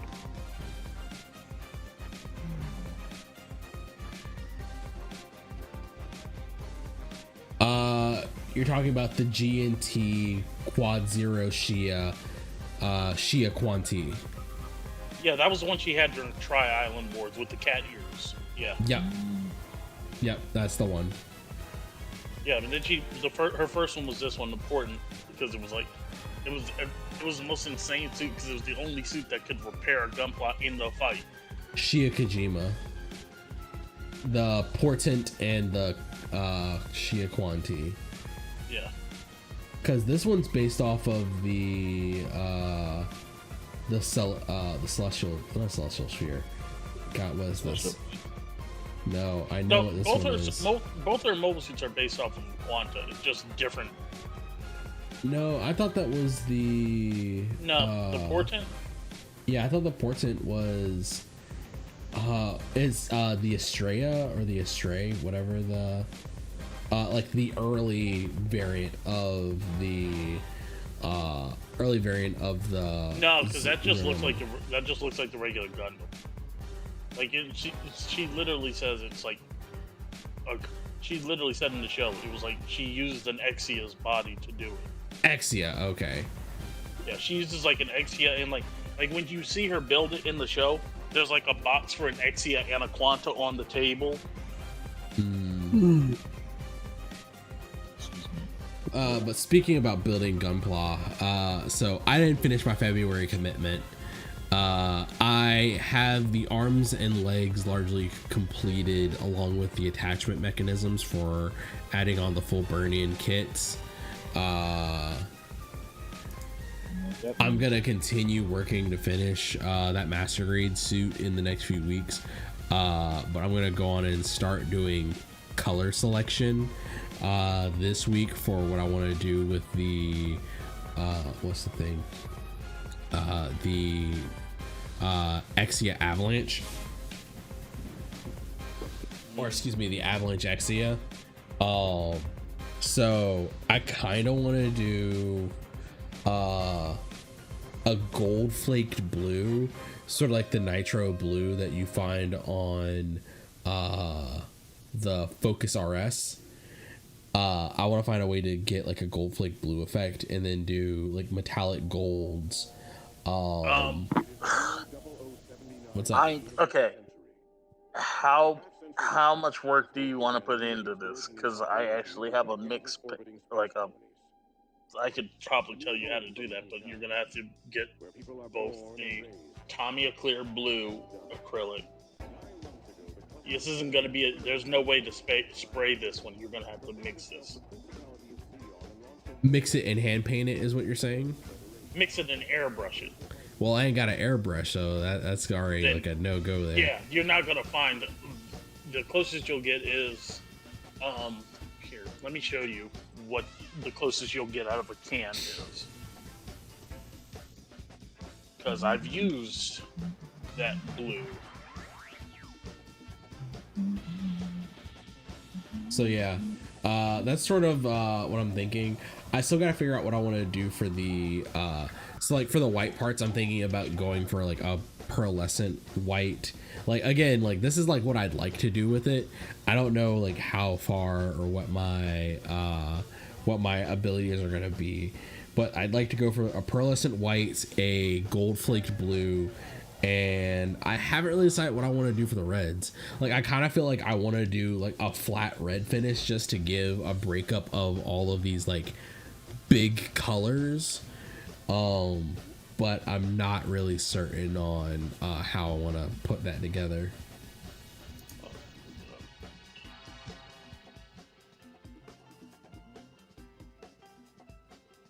Why is the portent? Why is the portent looking so cute? Oh, because that was like everybody. Man. Yeah, that was so.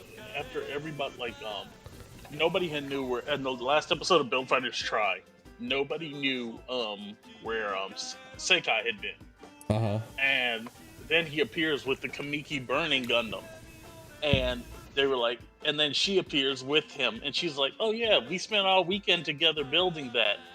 Oh, And that was the face she made towards Gyanko and Fumina. Just like that pure hate right there. Fantastic. So Wow. this is the best blue you'll probably get from a can.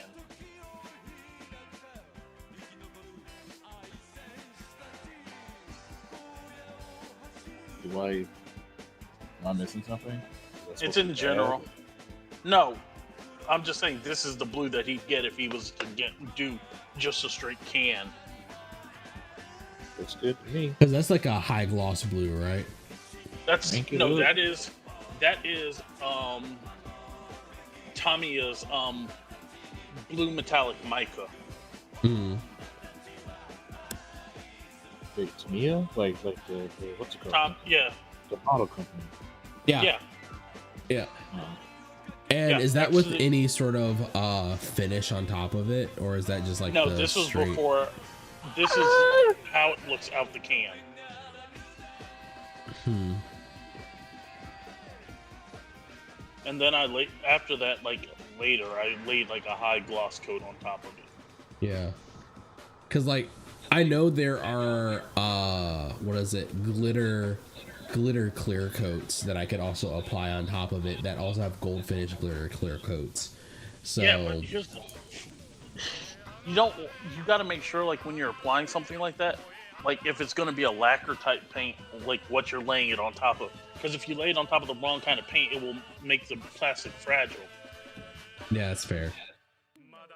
That's why I'm like telling you, like you have to, like, you can't mix mix brands, of spray paints.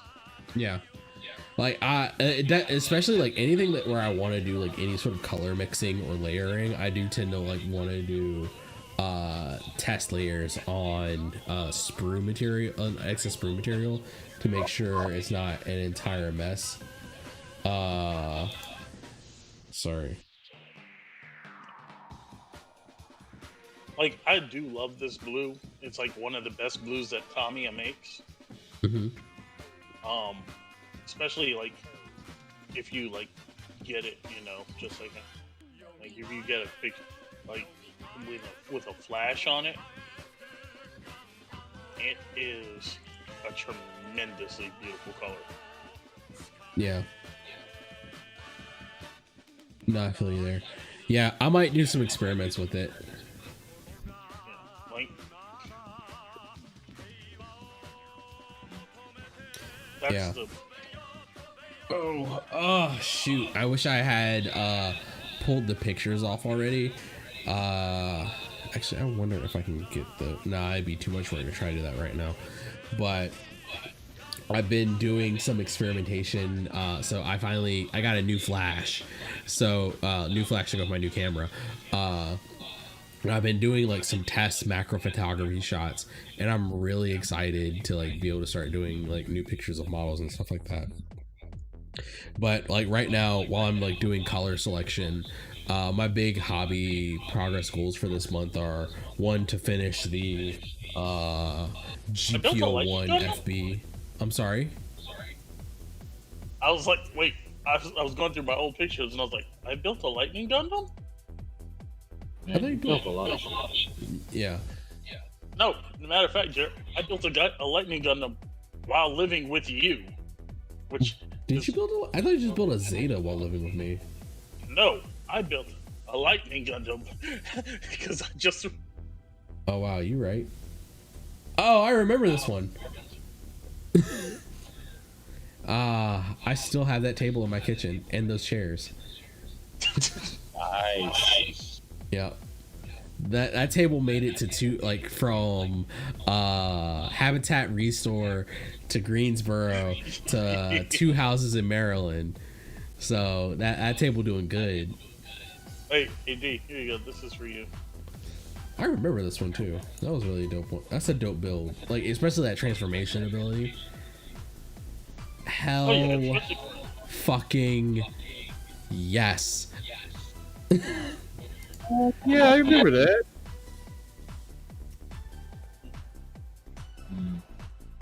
All right.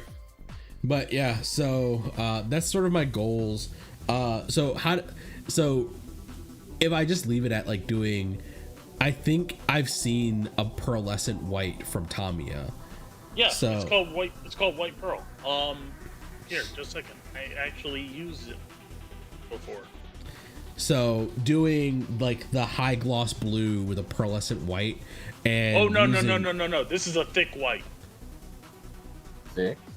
Like that paint is thick, as in like if you lay it down, it will turn something white. No. Like, so what I'm saying is like the white parts on the Gundam, I'm just going to coat with the pearl white. The blue parts of the Gundam, I'm gonna do in the high gloss blue. But to break up like those two big colors, I'm gonna do the red as a flat red. Okay, yeah, okay, because I was like, no, that white will not. Yeah, no. I'm not talking about layering those. I'm talking about like, I'm gonna like just enhance the natural color of those components and then like do the gold as a high gloss gold. But in order to give like your eyes somewhere to rest on the suit, doing the red accents in a flat red so that it like kind of helps break up the color a bit more. D, I gave you a finished Renacetia, right? I haven't seen your finished Renacetia. I'm trying to remember, like, I'm trying to go through. No, because I was going through a picture of all the black one. The black one, right? Yeah, okay. I was going through a picture of like boxes that I had like sitting in my closet from before I moved out of Greensboro, and I'm still realizing there are kits in there that I don't remember buying. Yeah. But yeah, so that's sort of the at least the color plans for the Wait, I got RG Sinanju in that box? Let's see, RG Sinanju. No, I thought you had a box. Master Race Sinanju. Oh no, I had the black and silver one. No, this is one that's unbuilt, like as in, like this is a picture of all the stuff that went into my storage unit. Yeah. And there is an RG Sinanju in there, and a McGillis's Graze, and a Master Grade Ball. Hold up. I know I got like you $2 just grand like worth of. have so much shit that you moved out of that I got like apartment. $2 grand worth of GUNPLA in the closet. But yeah, so that's sort of the color goals of the Avalanche Exia. I'm gonna keep building on the MG GPO1. I'm hoping in the next 2 weeks I'll be able to get that finished while I acquire the paints to do the Exia. And once I get all the paints for the Exia, then that'll definitely be ongoing process. I don't know if I'll be able to like get good capture of doing the painting, but yeah, I remember all of that. I don't know if I'll be able to get a good video doing the paint work, just because like my coverage for doing outside camera work is a little spotty right now. I might make a produced piece for that later on. Oh yeah, I do have a Sinanju Stein. That needs to be built. Yep. But That's right. That's sort of the end of the regular content. Now it's time to get fucking weird, right? Oh god, Wait, here we go. fine. Here we go, Jared. So this is like the last one I took before I moved. Shit. And that's just the high grades. Let's see. Do I have that Delta Chi? I'm trying to see which ones of these that you gave me. If I have any of No. these. These are this was taken before I moved out of Greensboro this last time. These are what's in my current storage unit. Oh, yeah. I was trying to think about what was in your closet before you moved out of not Oh Ryerson. no. This is my other closet. God damn. Yeah, I'll upload. Actually, let me see. I'll upload. So I went through and like took pictures of my backlog. I gotta turn off my focus mode real quick. I apparently bought another Lightning Gundam. I don't know why. Just realized that. Let's see. Let me find Discord. There's a Gundam Easy SR. Oh my god. Just a Cannon. Delta Plus. A Zeta Plus. Delta. Wait, I have a HG High New Gundam? You're gonna be disappointed when you see all the shit that I have in my backlog right now. I can't feel disappointed. I'm looking at my closet, Jared, and I'm like, hold up, why? If I buy another Gundam kit, I should. There's something wrong with me. All right, where's my backlog of kits? I have an HG full armor Thunderbolt.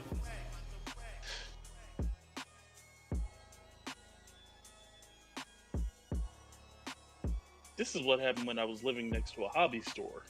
So what Good you're job, saying homie. is, what you're saying is I should not live next to a hobby store. Well, I I think got you so might much have more shit on my self-control phone. than I have.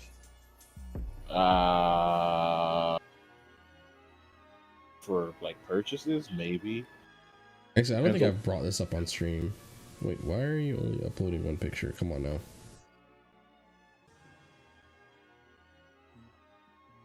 What do you call it? It's not living like I don't say live poor. What you call it? Being a tightwad. That's me. So maybe. Mainly, I'm a tightwad because I know if I don't like watch what I spend, I will literally throw my money away. Oh yeah, I just remembered. I actually did build a full custom build gunpla.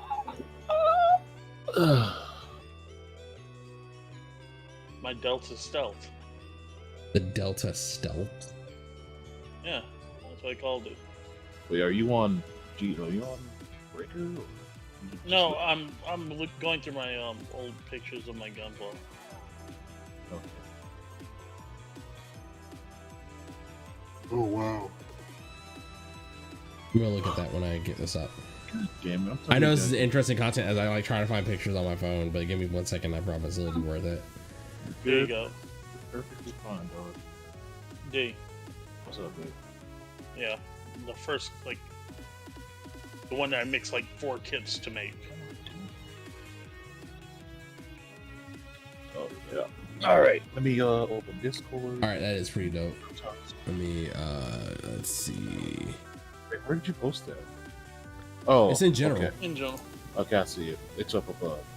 I literally just saw the bottom, all your stuff in a chest.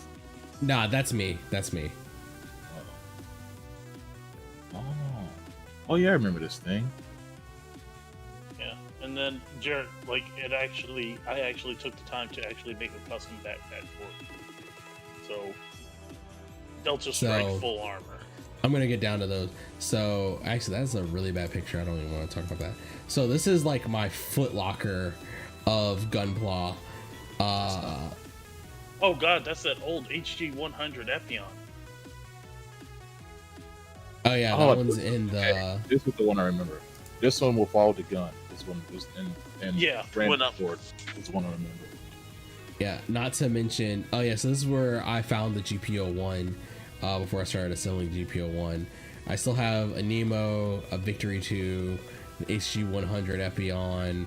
Not to mention all the Footlocker stuff, which has the Oh god, that's an Crossbone 8th X1. MS Team Zaku 2. Yeah, That is 8th MS Team Zaku 2. I also have the 8th MS Team Gundam RX-79. And then I have 2 Easy SRs. Wait, along I with thought the, you had I thought you had the Ground War edition of the RX-79, which isn't the 8th MS Team one. Because the Ground War is the one that came with the tank and everything. Yeah, sorry, I thought that was the 8th MS Team one. No, that's the UC Ground War one. That kit's completely different than the regular UC one. Yeah, so I have the Ground War one because I wanted that tank really badly. Yeah, I know. Yeah, I wanted that tank, so I had the tank one. I also have 2 Easy SRs as well as 2 weapon pack kits because I was doing my own Easy Squad build. Is that the shields for the Gyan set? Yes, I do have the additional shields for the Gyan set. I do also have the is it the Gyagya? Yeah, the Argyagya. I have that as well. Oh, and then you got the Lucas Nemesis Crossbone X1 full cloth. I also have what is the new Gundam from Build Fighters? Is it the Lucas Nemesis new? No, the amazing new Gundam. I think I have the amazing new Gundam. I had a build idea for it. I just have like entirely forgotten what it was supposed to be. Well, yeah, I'll do like a more detailed shot of what I have down there. But what I've moved upstairs from the basement is of course like anything that I've already have completed. I think incomplete kits I have up here are of course the G Self Assault pack, which I was also planning to do in February, but I haven't even finished the master grade build I was planning for February. Let's see, I don't know if my main camera view is wide enough to see what I'm looking at. Yeah, no, it doesn't go low enough. If you ever get a chance, buy the new version of the gun cannon kit. Okay, I'll take that into advisement. Because this was like one of my favorite builds. And of course I like all the paintball stuff down here. Yeah, my Earth Federation Marines gun cannon. That is pretty fucking dope. With my custom underslung grenade launcher and the combat knife on the back. Yeah, that is pretty fucking badass. I was like, alright, what would the Earth Federation Marine gun tank look like? Me, gun tank, but able to get close and kill. EFMC. A gun tank with legs.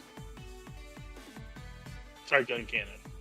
Yeah, if you look in the, what's it called, G? I'm looking at it right now. I'm looking at it right now. A gun tank with legs. No, it's still a gun cannon. Like it's still the shorter 230s, and not like the full on whatever caliber the main armaments are. 80? 140s? I want to say that 140.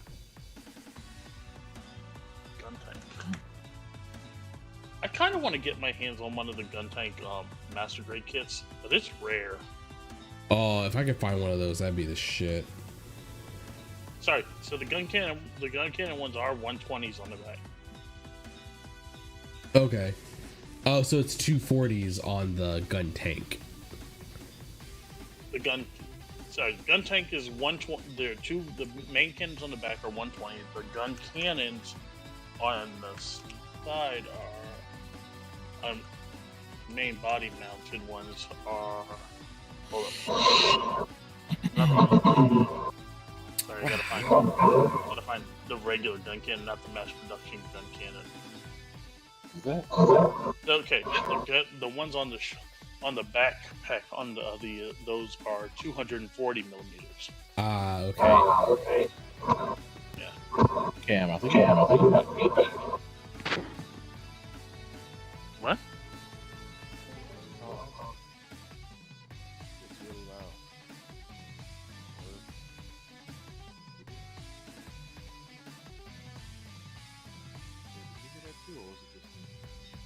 I'm not really hearing anything. Hey, am I here? We disconnect because you connect to another location. Oh, hold on. I'm having a voice issue.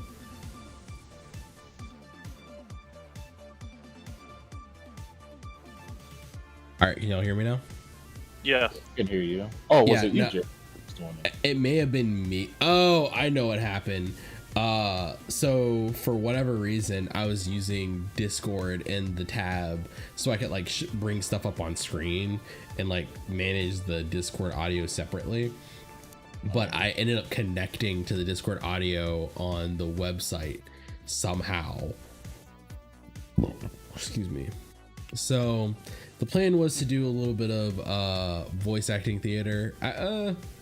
All right, we'll do one chapter of voice acting theater and then we're gonna call it a night. Mostly because it's late and I promised my wife I wouldn't stay up too late because I'm a married man and keep my promises. We get it. Look, I got locked out like 2 nights ago for staying up to play Destiny. I'm not about to do that shit again. Man, GUNPLA markup right now is like graphics card markup. No, nothing is graphics card markup. Like, that's cool. The only thing short of graphics card markup is Nike Force Scarcity markup. Nike Force Vice President's son is buying up all of your stock markup. Look, I'm looking at a $14 GUNPLA kit that's being listed like on 5 different sites as $78. All right, you might have a point there. That's fucking wild. Like, no, the Gunpla markup right now is horrific. Like, the $40 master grade endless waltz heavy arms is like listing for like 90 on most sites right now. Like, you can't get. Thank God you have sites like Gundam Planet who aren't inflating their Gunpla prices. Mainly because the only people who know about Gunpla Planet are like the hardcore Gundam fans. Mm-hmm. Oh hey, what do you know? Gundam Planet started carrying Little Armory. Mm-hmm. Isn't that Girls the show you told me I should watch? No, Little Armory is like sort of a web novel series, but it's you know, highly detailed guns and everything. Oh, my bad. What were you saying about Girls Front Line? Yeah. Yeah, except for Little Armory, the girls actually die because they're human and not. Yeah. Not They can die in Girls Front Line. Armor Well, I dolls. mean, they can die. Yeah, with their T-dolls and T-dolls, they're tactical actual dolls. like Excuse me. girls that are like learning how to use these guns to fight aliens. So and they die. Upote. No, because they're not the guns. They're I know. Yeah, no. I got it. All right. So before we get started on this, so mostly just talking shit now. So Also, I may have Little like, Armory is operator as fuck.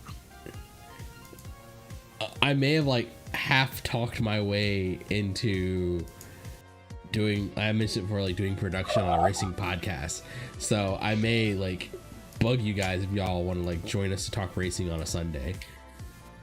Fuck yeah, man. The fuck? Hell yeah.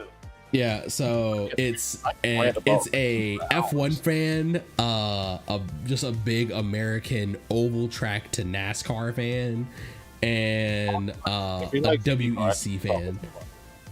Say what? So you see, he's a big American noble track, so I can talk to him about NASCAR. Yeah, nah. So I'm excited. So we're having like our first meeting to talk about it this Sunday. So we will see what the hell comes of this. I'm not gonna say the name because we haven't finished registering it, but I'll talk to you all after we finish recording because like I'm actually really excited about this because it's like my excuse to like go deeper into racing. Which Also, like, you get to like talk about all the new cars that are finally, you know. that is exactly what we're talking about this Sunday is like all the new liveries and shit. Not just the liveries, the new cars. Well, new liveries, new cars, the new engineering and all that shit. Like, because three of us know each other from the mechanical engineering back at T, and one of us is a computer science major. But I'll talk about details of that after we get done with this. Spoiler alert: Aston Martin just copying Mercedes. Yeah, I wanted to add. Look, I was going to talk to you about that. Look, Aston Martin has been like low key copying Mercedes in their entire production line for the last 2 or 3 years. Got a win last year, man. Yeah, they actually. Oh yeah, you did get a win. Yeah, my boy Sergio got him a nice little dub. Oh, you talking about Bodass over there? Oh, I'm talking about Sergio. No, Sergio it's Valentino Bodass. Valtteri Bottas. Valtteri. Wait. It's Valtteri Bottas. Valtteri Bottas. You mean Valtteri Bodass? Come on now, we speak American here. You gotta say it like you can't move your lips. Valtteri Bodass. All I remember is that guy like you know trying to like you know give him a like little you know because he's walking by he had a hot coffee and he tried to give him a fist bump and he spilled them on himself. Oh god damn. Pretty good. That's a pretty good. Look, my whole point on like this racing podcast is like just to come and talk about all the shady shit that the drivers do. That's like my entire goal.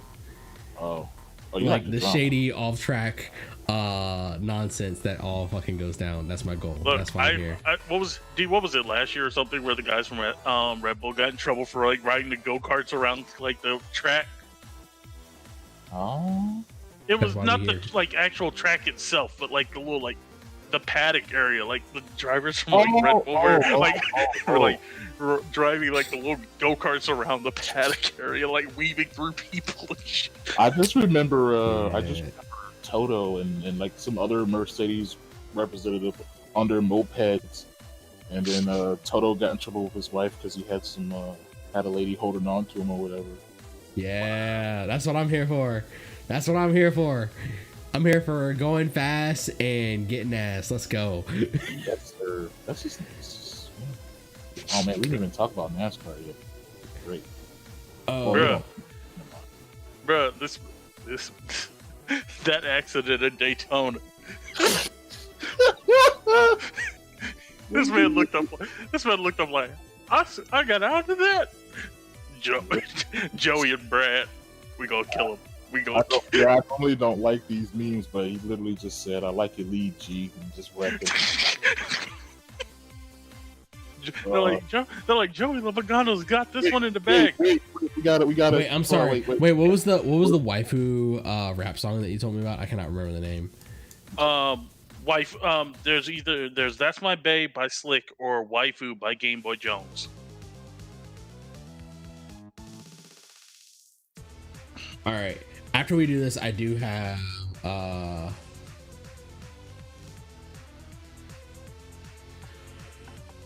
a request because like I gotta like figure out what I'm gonna do with some material I have to spend in the game. All right, but from your regularly scheduled programming.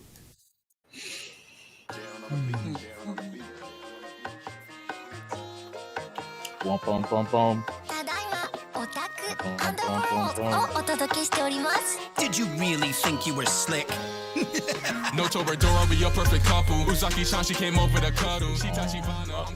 It's time for us to do Numo Report Noir voice acting theater. Please turn the lights down. Oh shit, I can't. We're gonna dive into the story. Alexa, turn lights down. Alexa. We're gonna be picking up from chapter 13.4. Wow. And going forward. Boom, boom, boom, boom.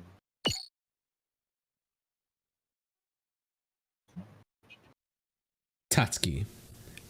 How's this GUNPLA reaction speed? How? This GUNPLA's reaction speed is way higher than usual.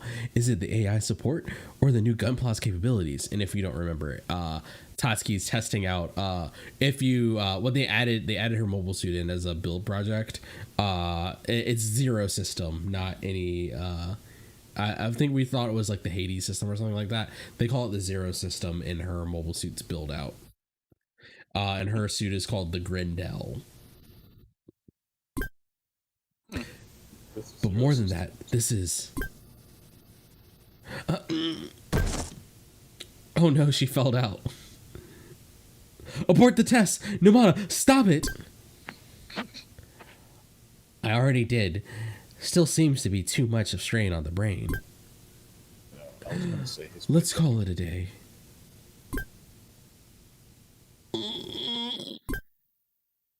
Huh? I'm going to call the I'm going to call the medical team. So just lie down. I'm fine. If the testing is over, I'm going to go back to Toa. Now that you mention it, Toa gets discharged today. Doesn't she? Numata can drive you to your sister. Drive you to her. Ah, God. All right, like just full disclosure, I'm like pretty fucking lit right now. We might not be.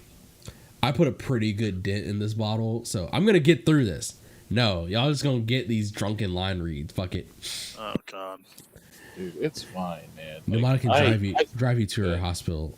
Drive her to the hospital. Words, yes. Unfortunately, I don't have a driver. I don't have a driver's license. I've got plenty of others, though. Oh, right. Then I'll drive. At the hotel. Hey, this is a hotel. Are we staying here tonight? Not just today, but for a while. It's cleaner and more relaxing than the facility. Huh? But wouldn't it cost a lot to stay here for a long time? Don't worry about that. It's being paid for by Yatsubi Electrics. Really? Yup. It's a thank you for all your sister's hard work. Hard work? It's not something a kid should worry about. Anyway, I'm tired. I'm going to bed. Already? It's been so long, though I thought we were going to spend some time together. Your sister had a tough day today. I bought some books that I thought you might like. So make do with these for today. I gotta check because I think I might have the voices canceled out. Yay! The manga just came out, and you got Gunpla Monthly. Yeah, best magazine ever. It's got me on the fucking cover now. Fuck y'all. They have a feature on the strongest high school fighters. That they won the Inter High and all the Winter Cup individual titles. Exactly. That's what I fucking won. I'm there. Bish.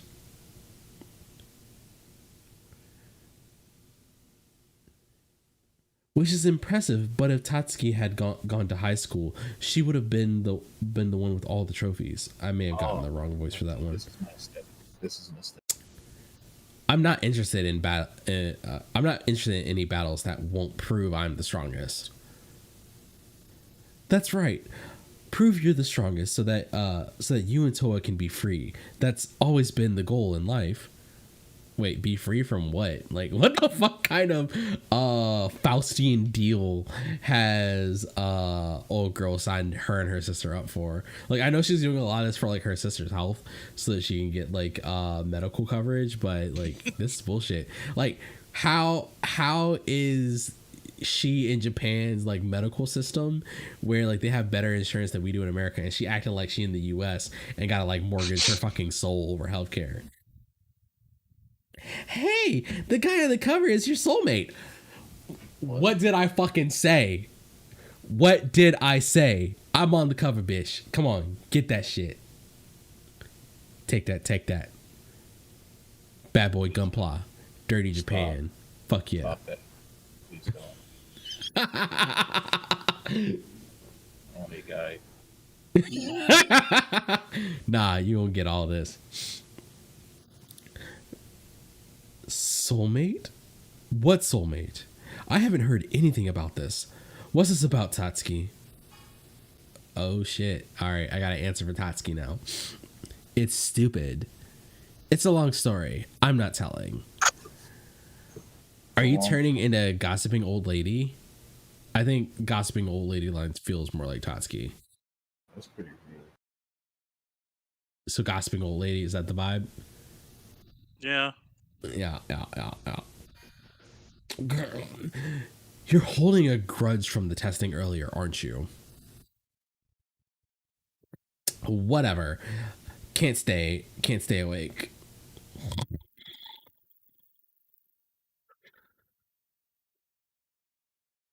I love the artwork for this series. It's pretty great. Little armory. Yeah, little armory. Oh Yeah, dear, she fell asleep on the sofa. Oh dear, she fell asleep on the sofa. If she wakes up, tell her to sleep in her actual bed. Okay. Well, I'm going then. Don't forget to rest up yourself, Toa. Cheatery? Did you do something bad to Tatsuki? She just kind of looks away. She didn't respond yet. That depends on how Tatsuki sees it. You could say we're giving each other what we need. Yo, am I high? Wait, That what? is a very interesting thing to say. Oh, yeah, for sure. That wording is what we need. Yes, sir. You got what I need. It feels like my head's splitting in two ways. Looks the medication can't fully alleviate the side effects. What should we do? Stop here? Father is demanding actual results. Oh god, they really are the Nemesis team. Tatsuki, Toa's back in the hospital, right? Just who do you think is... Oh, God. Just who do you think is paying for those expensive hospital... I know. Trying to make me feel like I owe you. Don't think I can't hack it. I feel like trying to make me feel like I owe you. I'm also doing something only I can do to pay you back. No, that's not right. No, that's not right. There's others that can do this. So start up the test again. Are you sure? Yes. There's not a lot of time until the All Japan Championship. Let's adjust the goalposts. Them goalposts about to be flying like... Okay, I'll increase the intensity further before we resume the testing.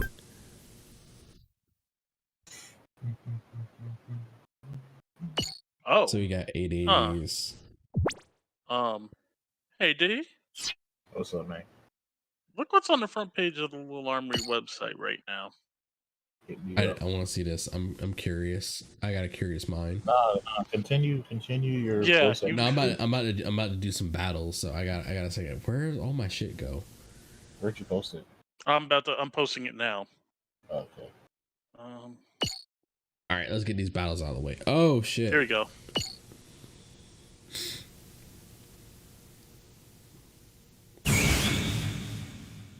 Oh yeah, I'm not surprised.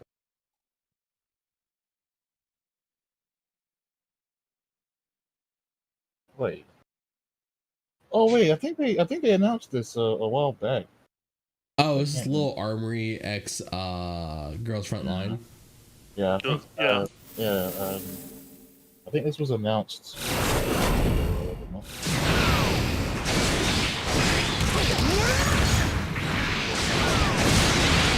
That's interesting crossover.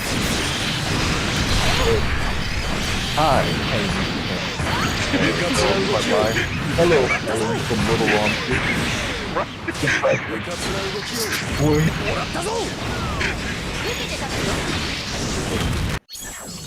Wow. I finished that without using a single EX skill. I just like chewed through everything in there. Yeah, man, you're the best, dude. You're a fucking boss. I'm the shit. Hey, and I got the mobile Gin as a result. Like Cameron's favorite mobile suit right there. What'd you say?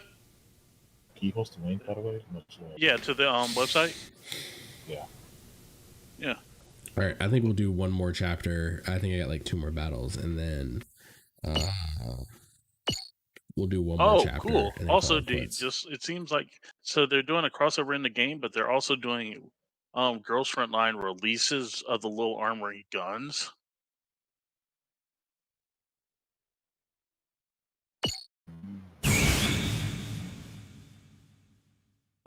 I gotta actually beat the Girls Frontline main storyline. Which one? Like Oh, okay. You haven't beaten chapter 6. I haven't beat chapter 4. Hello, M14. Oh. Yeah, our favorite best girl or whatever. Hi. Wait, you're saying Stop Mod? No, M14. Not M4. Alright, you said best girl, and I was confused. Best girl is M4 Stop Mod.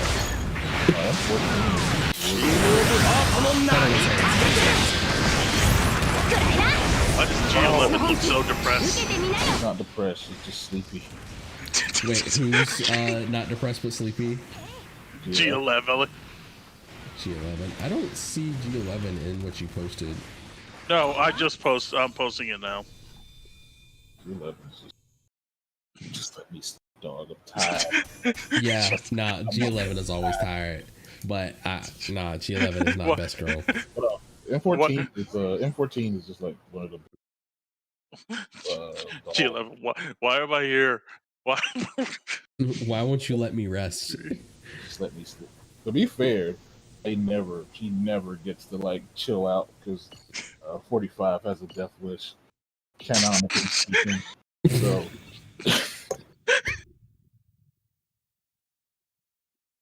This is to become battle and talk about. Yeah. All right, you know what? Yeah, 14. As much as I like M4 Sop mod, M14 is like very much a good girl. She's just not even the best version. You got mod 3. How did they not have mod 3? It's so funny. It's like the most, like, the UMP sisters with their jackets are like so iconic in like the picture, anime pictures and everything. Mm-hmm. You know those black and jet. Oh god. Like $300 or something. Wait, I really need.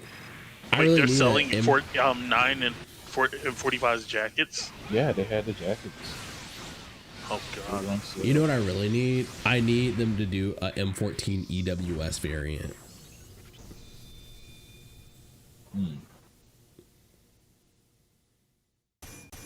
Oh wow, yeah, I see what you mean, D. Girls Frontline UMP 45 coat. How much is it? Well, this is just the outer field coat, the one she wears above it, and this one's 150. Oh, that's better than what I thought it was. Yeah, it doesn't sound that bad. Like, is it a coat you can actually wear? Yeah. Here.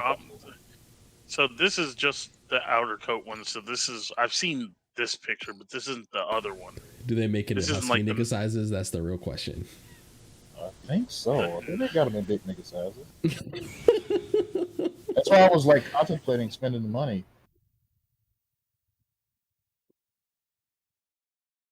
Hold up. Copy.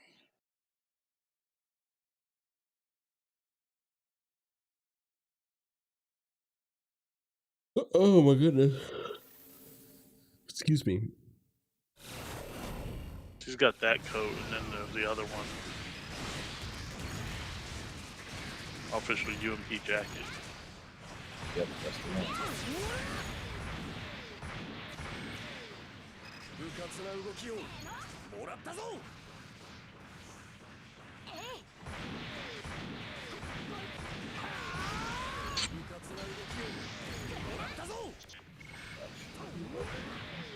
So I'm just gonna say this isn't weird that from a functionality standpoint, I actually am looking at a Draco. What is it? A AKM pistol. I mean, okay, but it's very hard. If you think like regular ammo is hard to get right now, good luck getting anything of the Russian lines. Yeah, that's also true. Yeah, because it's AKM is 5.5630, isn't it? It's just new. It's the newer Russian ammo, and you're not finding it. Like, yeah, it's like Russian intermediate cartridge. I'm like, fuck. Like, it. The worst part is like it makes the most sense because like standard US 5.56 would overpin all the walls around me, and I don't want to have to worry about backstop. But the Russian intermediate is subsonic, and I don't have to worry as much about the overpin. See, you're talking about overpin, and I'm like, the one that I would whip out from my bed is literally my AR-10. Hey, what's up? The Legend of Butch, how's it going? I sold one of them. Wait, your AR-10's in 7.62, isn't it? Yes, that's why I'm like, that's why I was like, yeah, you're talking about overpin. I'm like, yeah, I'll put a bullet through a concrete block. True, but like my neighbor is only like maybe 5 or 6 yards from my house, so I don't. And I have like a single, to quote MF Doom, put a hole through the single-sided brick and drywall. Like, I don't need to go that hard. Don't need to, but No, like, I don't want, like, if I have to fire a round for home defense, it to go through my neighbor's wall too. Like, I need a good subsonic round. You break into my house. The whole area is now a combat area. Look, I believe you, but like I said, like, my neighbor has kids and a family. Like, I'm not trying to like risk anyone else outside of like my immediate neighborhood. Like, I feel like if I were to go American, it would be 300 blackout would be the best round for like home defense for me. basically, Derek's not trying to send extra people to the gulag. Wait, what'd you say? You're not trying to send extra people to the gulag. Yeah, exactly. Hope you've been working on your gulag. Look, I believe it. I got it. Like, look, 762 would have a point on my property. Like, if I had to reach from my house to the street, 762 would have a place. But for everything else, Okay, that's a bit I overkill. a little bit more than 6 feet to the next house. Like, it's more than 6 feet to the next house, but like going through basically plaster and then shingle, plaster through like what's it called, vinyl. I'm gonna like hit my neighbor's house, and like I don't want that to be a thing. So I guess like the other option is just to go shotgun, but like I would rather have like something that has a bit more capacity. What? No, man. You got like an 870 Marine, hold like 10 shells, a 12, a double out buck. Yeah. That is also true. Get your speed loader or whatever. Get the Jerry McCulloch gun on there. Douche. But like in this, like, basically They told the me plan. tossing up 5 clay pigeons in the air and shooting them before they hit the ground was useless. Let's put that into practice. Look, the plan is shotgun to clear, combat rifle for defense, but I don't want the combat rifle to punch through my walls and my neighbor's walls. So subsonic, high caliber, low velocity. That's kind of like the philosophy right there. So 45 over 9. I mean, you could be an asshole and like get something that will definitely shatter upon impact of a human body and get a 17 HMR. That's not like a bad idea. But small, anyway, very small rimfire round, but has a hollow, a plastic explosive hollow point. So I just want to point out we should probably change the conversation before they use this stream as evidence in court. Look, if they broke into my house, this is just me pre-planning. Like, this is honestly, this is me being considerate. Like, I want to be able to defend my house without injuring my neighbors. Okay, Macaulay Culkin. Look, the alarm system right and the alarm system, the signs are like to keep you at the perimeter. If you decide to violate the perimeter, that you have made your decision.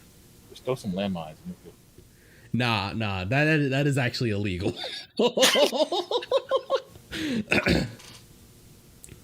I'm just trying to protect my God-given American rights. True. All right, so we got a little bit of time before Cam has to come back. So let's get this next mission in here. Take off my maging glasses. And let's get into this next story mission.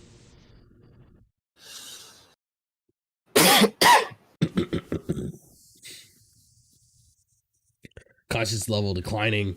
Brain function monitoring lost. Aborting test.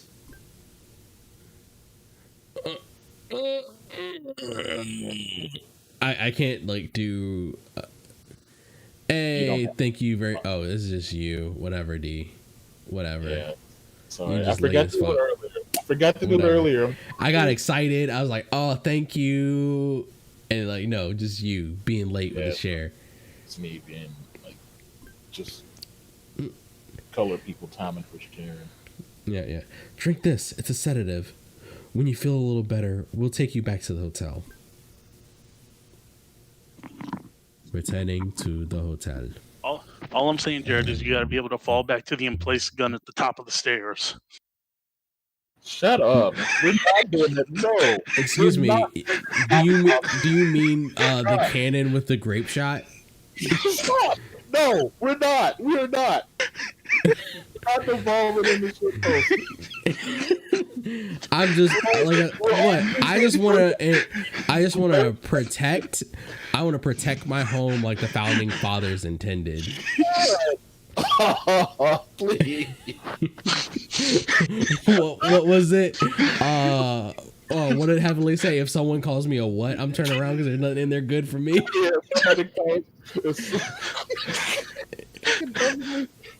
What is it?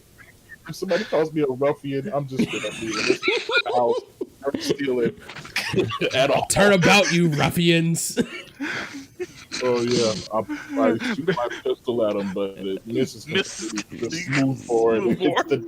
All right, no, we're not going down it. We're not going down it. Goddamn, you said we're not doing it. We're not doing it. We're going. No, we're not. No, we're not. I'm sleep. Tatsuki's sleep. Tatsuki's sleep. We're gonna get through Tatsuki. Oh my god. Sleep is her only comfort. It's sad.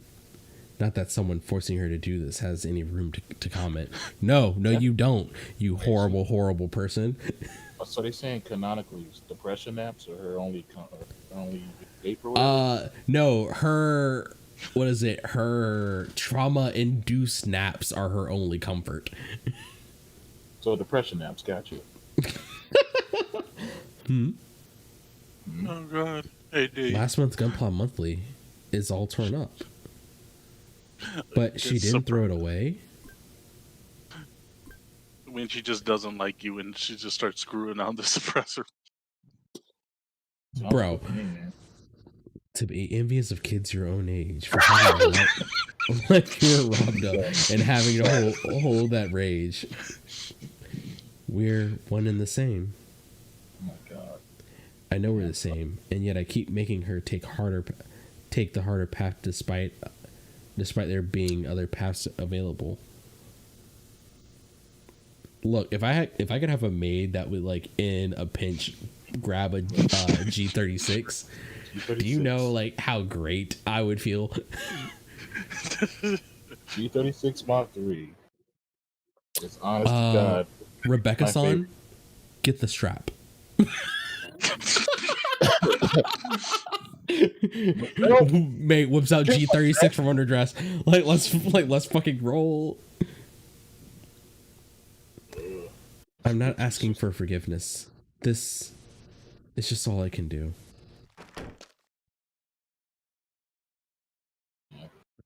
Hours later. I posted it earlier, didn't I? Damn, my head still hurts. But yeah, I did. This is just until the All Japans. If I can prove I'm the strongest, our debt with Yotsuba Electronics will be paid. Toa, just a little more, just a little longer, and we'll be free. Residential Street, early March. Ooh, is that a Silent Spirit? This day was lengthy. Was this lengthy one, wasn't it? What reward do you want for being? Oh, I got it wrong. It's Tatsuki. This day was a lengthy one, wasn't it, Toa? What reward do you want for being such a good girl? Yes. I'm gonna fight in the Gunpla Guerrilla Battle. The Gunpla Guerrilla Battle? No way. Chidori told us to lay low for the time being. This one's But just for you. I made a Gunpla when I was in the hospital so we could play together. See? Aww. Whoa, this is an advanced. Oh, she built. Toa built a goddamn Hazel. This is an advanced Hazel. You made this yourself? Yep. Gunpla is fun, right? Yeah, that's not a feeling a puppet like me understands. Fine, but we're not attending the award ceremony. We'll take the win and sneak out just as quickly. Damn. Yay, I love you. Huh? The day of the second Gunpla Gorilla. I thought this was just a local event I'd never heard of, but it's surprisingly lively here. They said the pair that won the first one last year did great with the prize Gunpla, so this year's even bigger. Where'd you hear that? It was in Gunpla Monthly. Oh, by the way, the winners were... The second Gunpla Gorilla battle will begin shortly. And we're off. Okay, in order to not stand out, no celebrating when we win, and talk to our opponents as little as possible. Roger. Oh. 1 hour later. We won again! Of course if it's us, we're going to win. I told you not to make a scene. You again!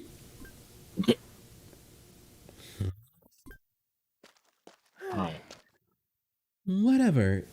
What is the matter, Ichio? Pointing fingers at people is rude. Oh, it's you! Toa, don't point fingers. Sorry about that. No, not at all. I apologize for my underclassman's rude behavior. Wait, Reno! I look! Just come here!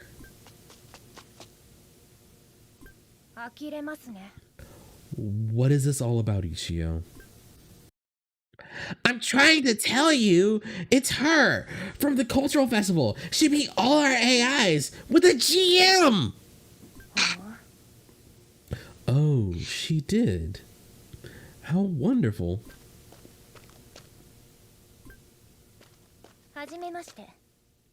You're participating in the tournament as well, I presume? Yeah. Well then, won't you have a match with us? What do you think, Toa? Let's do it. Sorry, like as soon as I went to do it, like I got something caught in my throat. I was like, oh fuck. Thank God. Shut up. There's your answer. We accept. 1911. Thank you. Do go easy on me now. Oh. You good? All right. Yeah, no, I just got like spit stuck in my throat from. Oh, I hate that. But I think that's where we're gonna call it quits for the night. Because I need to go get some sleep, and it's already later than when I promised to go to bed. Womp womp. Yeah, I know. And to be fair, I'm gonna have to go to bed. Wait, Oh, come does on. she also have? Wait, does she have a lollipop in her mouth too? Why? Yes. Wait, who has a lollipop? Who's got a lollipop? Always lollipops. Oh, is this AA12, AA12 with the lollipop? Yeah. Let's give them shotguns lollipops. Yeah. Here you go, D. I'm like Jarvis, AA12. Oh my god. It's been another fun night sharing the marvels of Gunpla with you all. I'm really hoping that in the coming weeks I can get some more work done on my hobby work.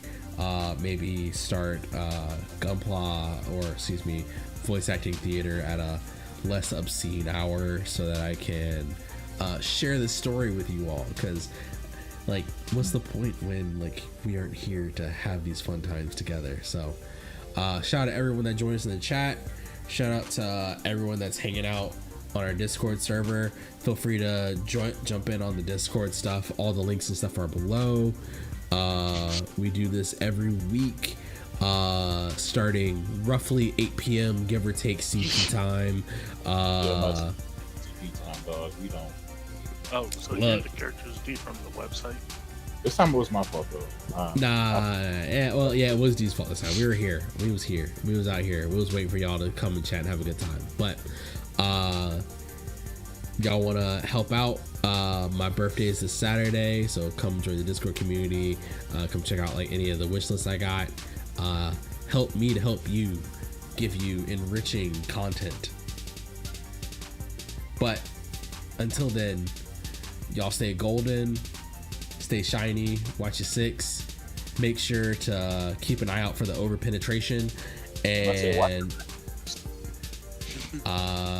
yeah. Yo, have a good week. Can we use an AT4 for home defense?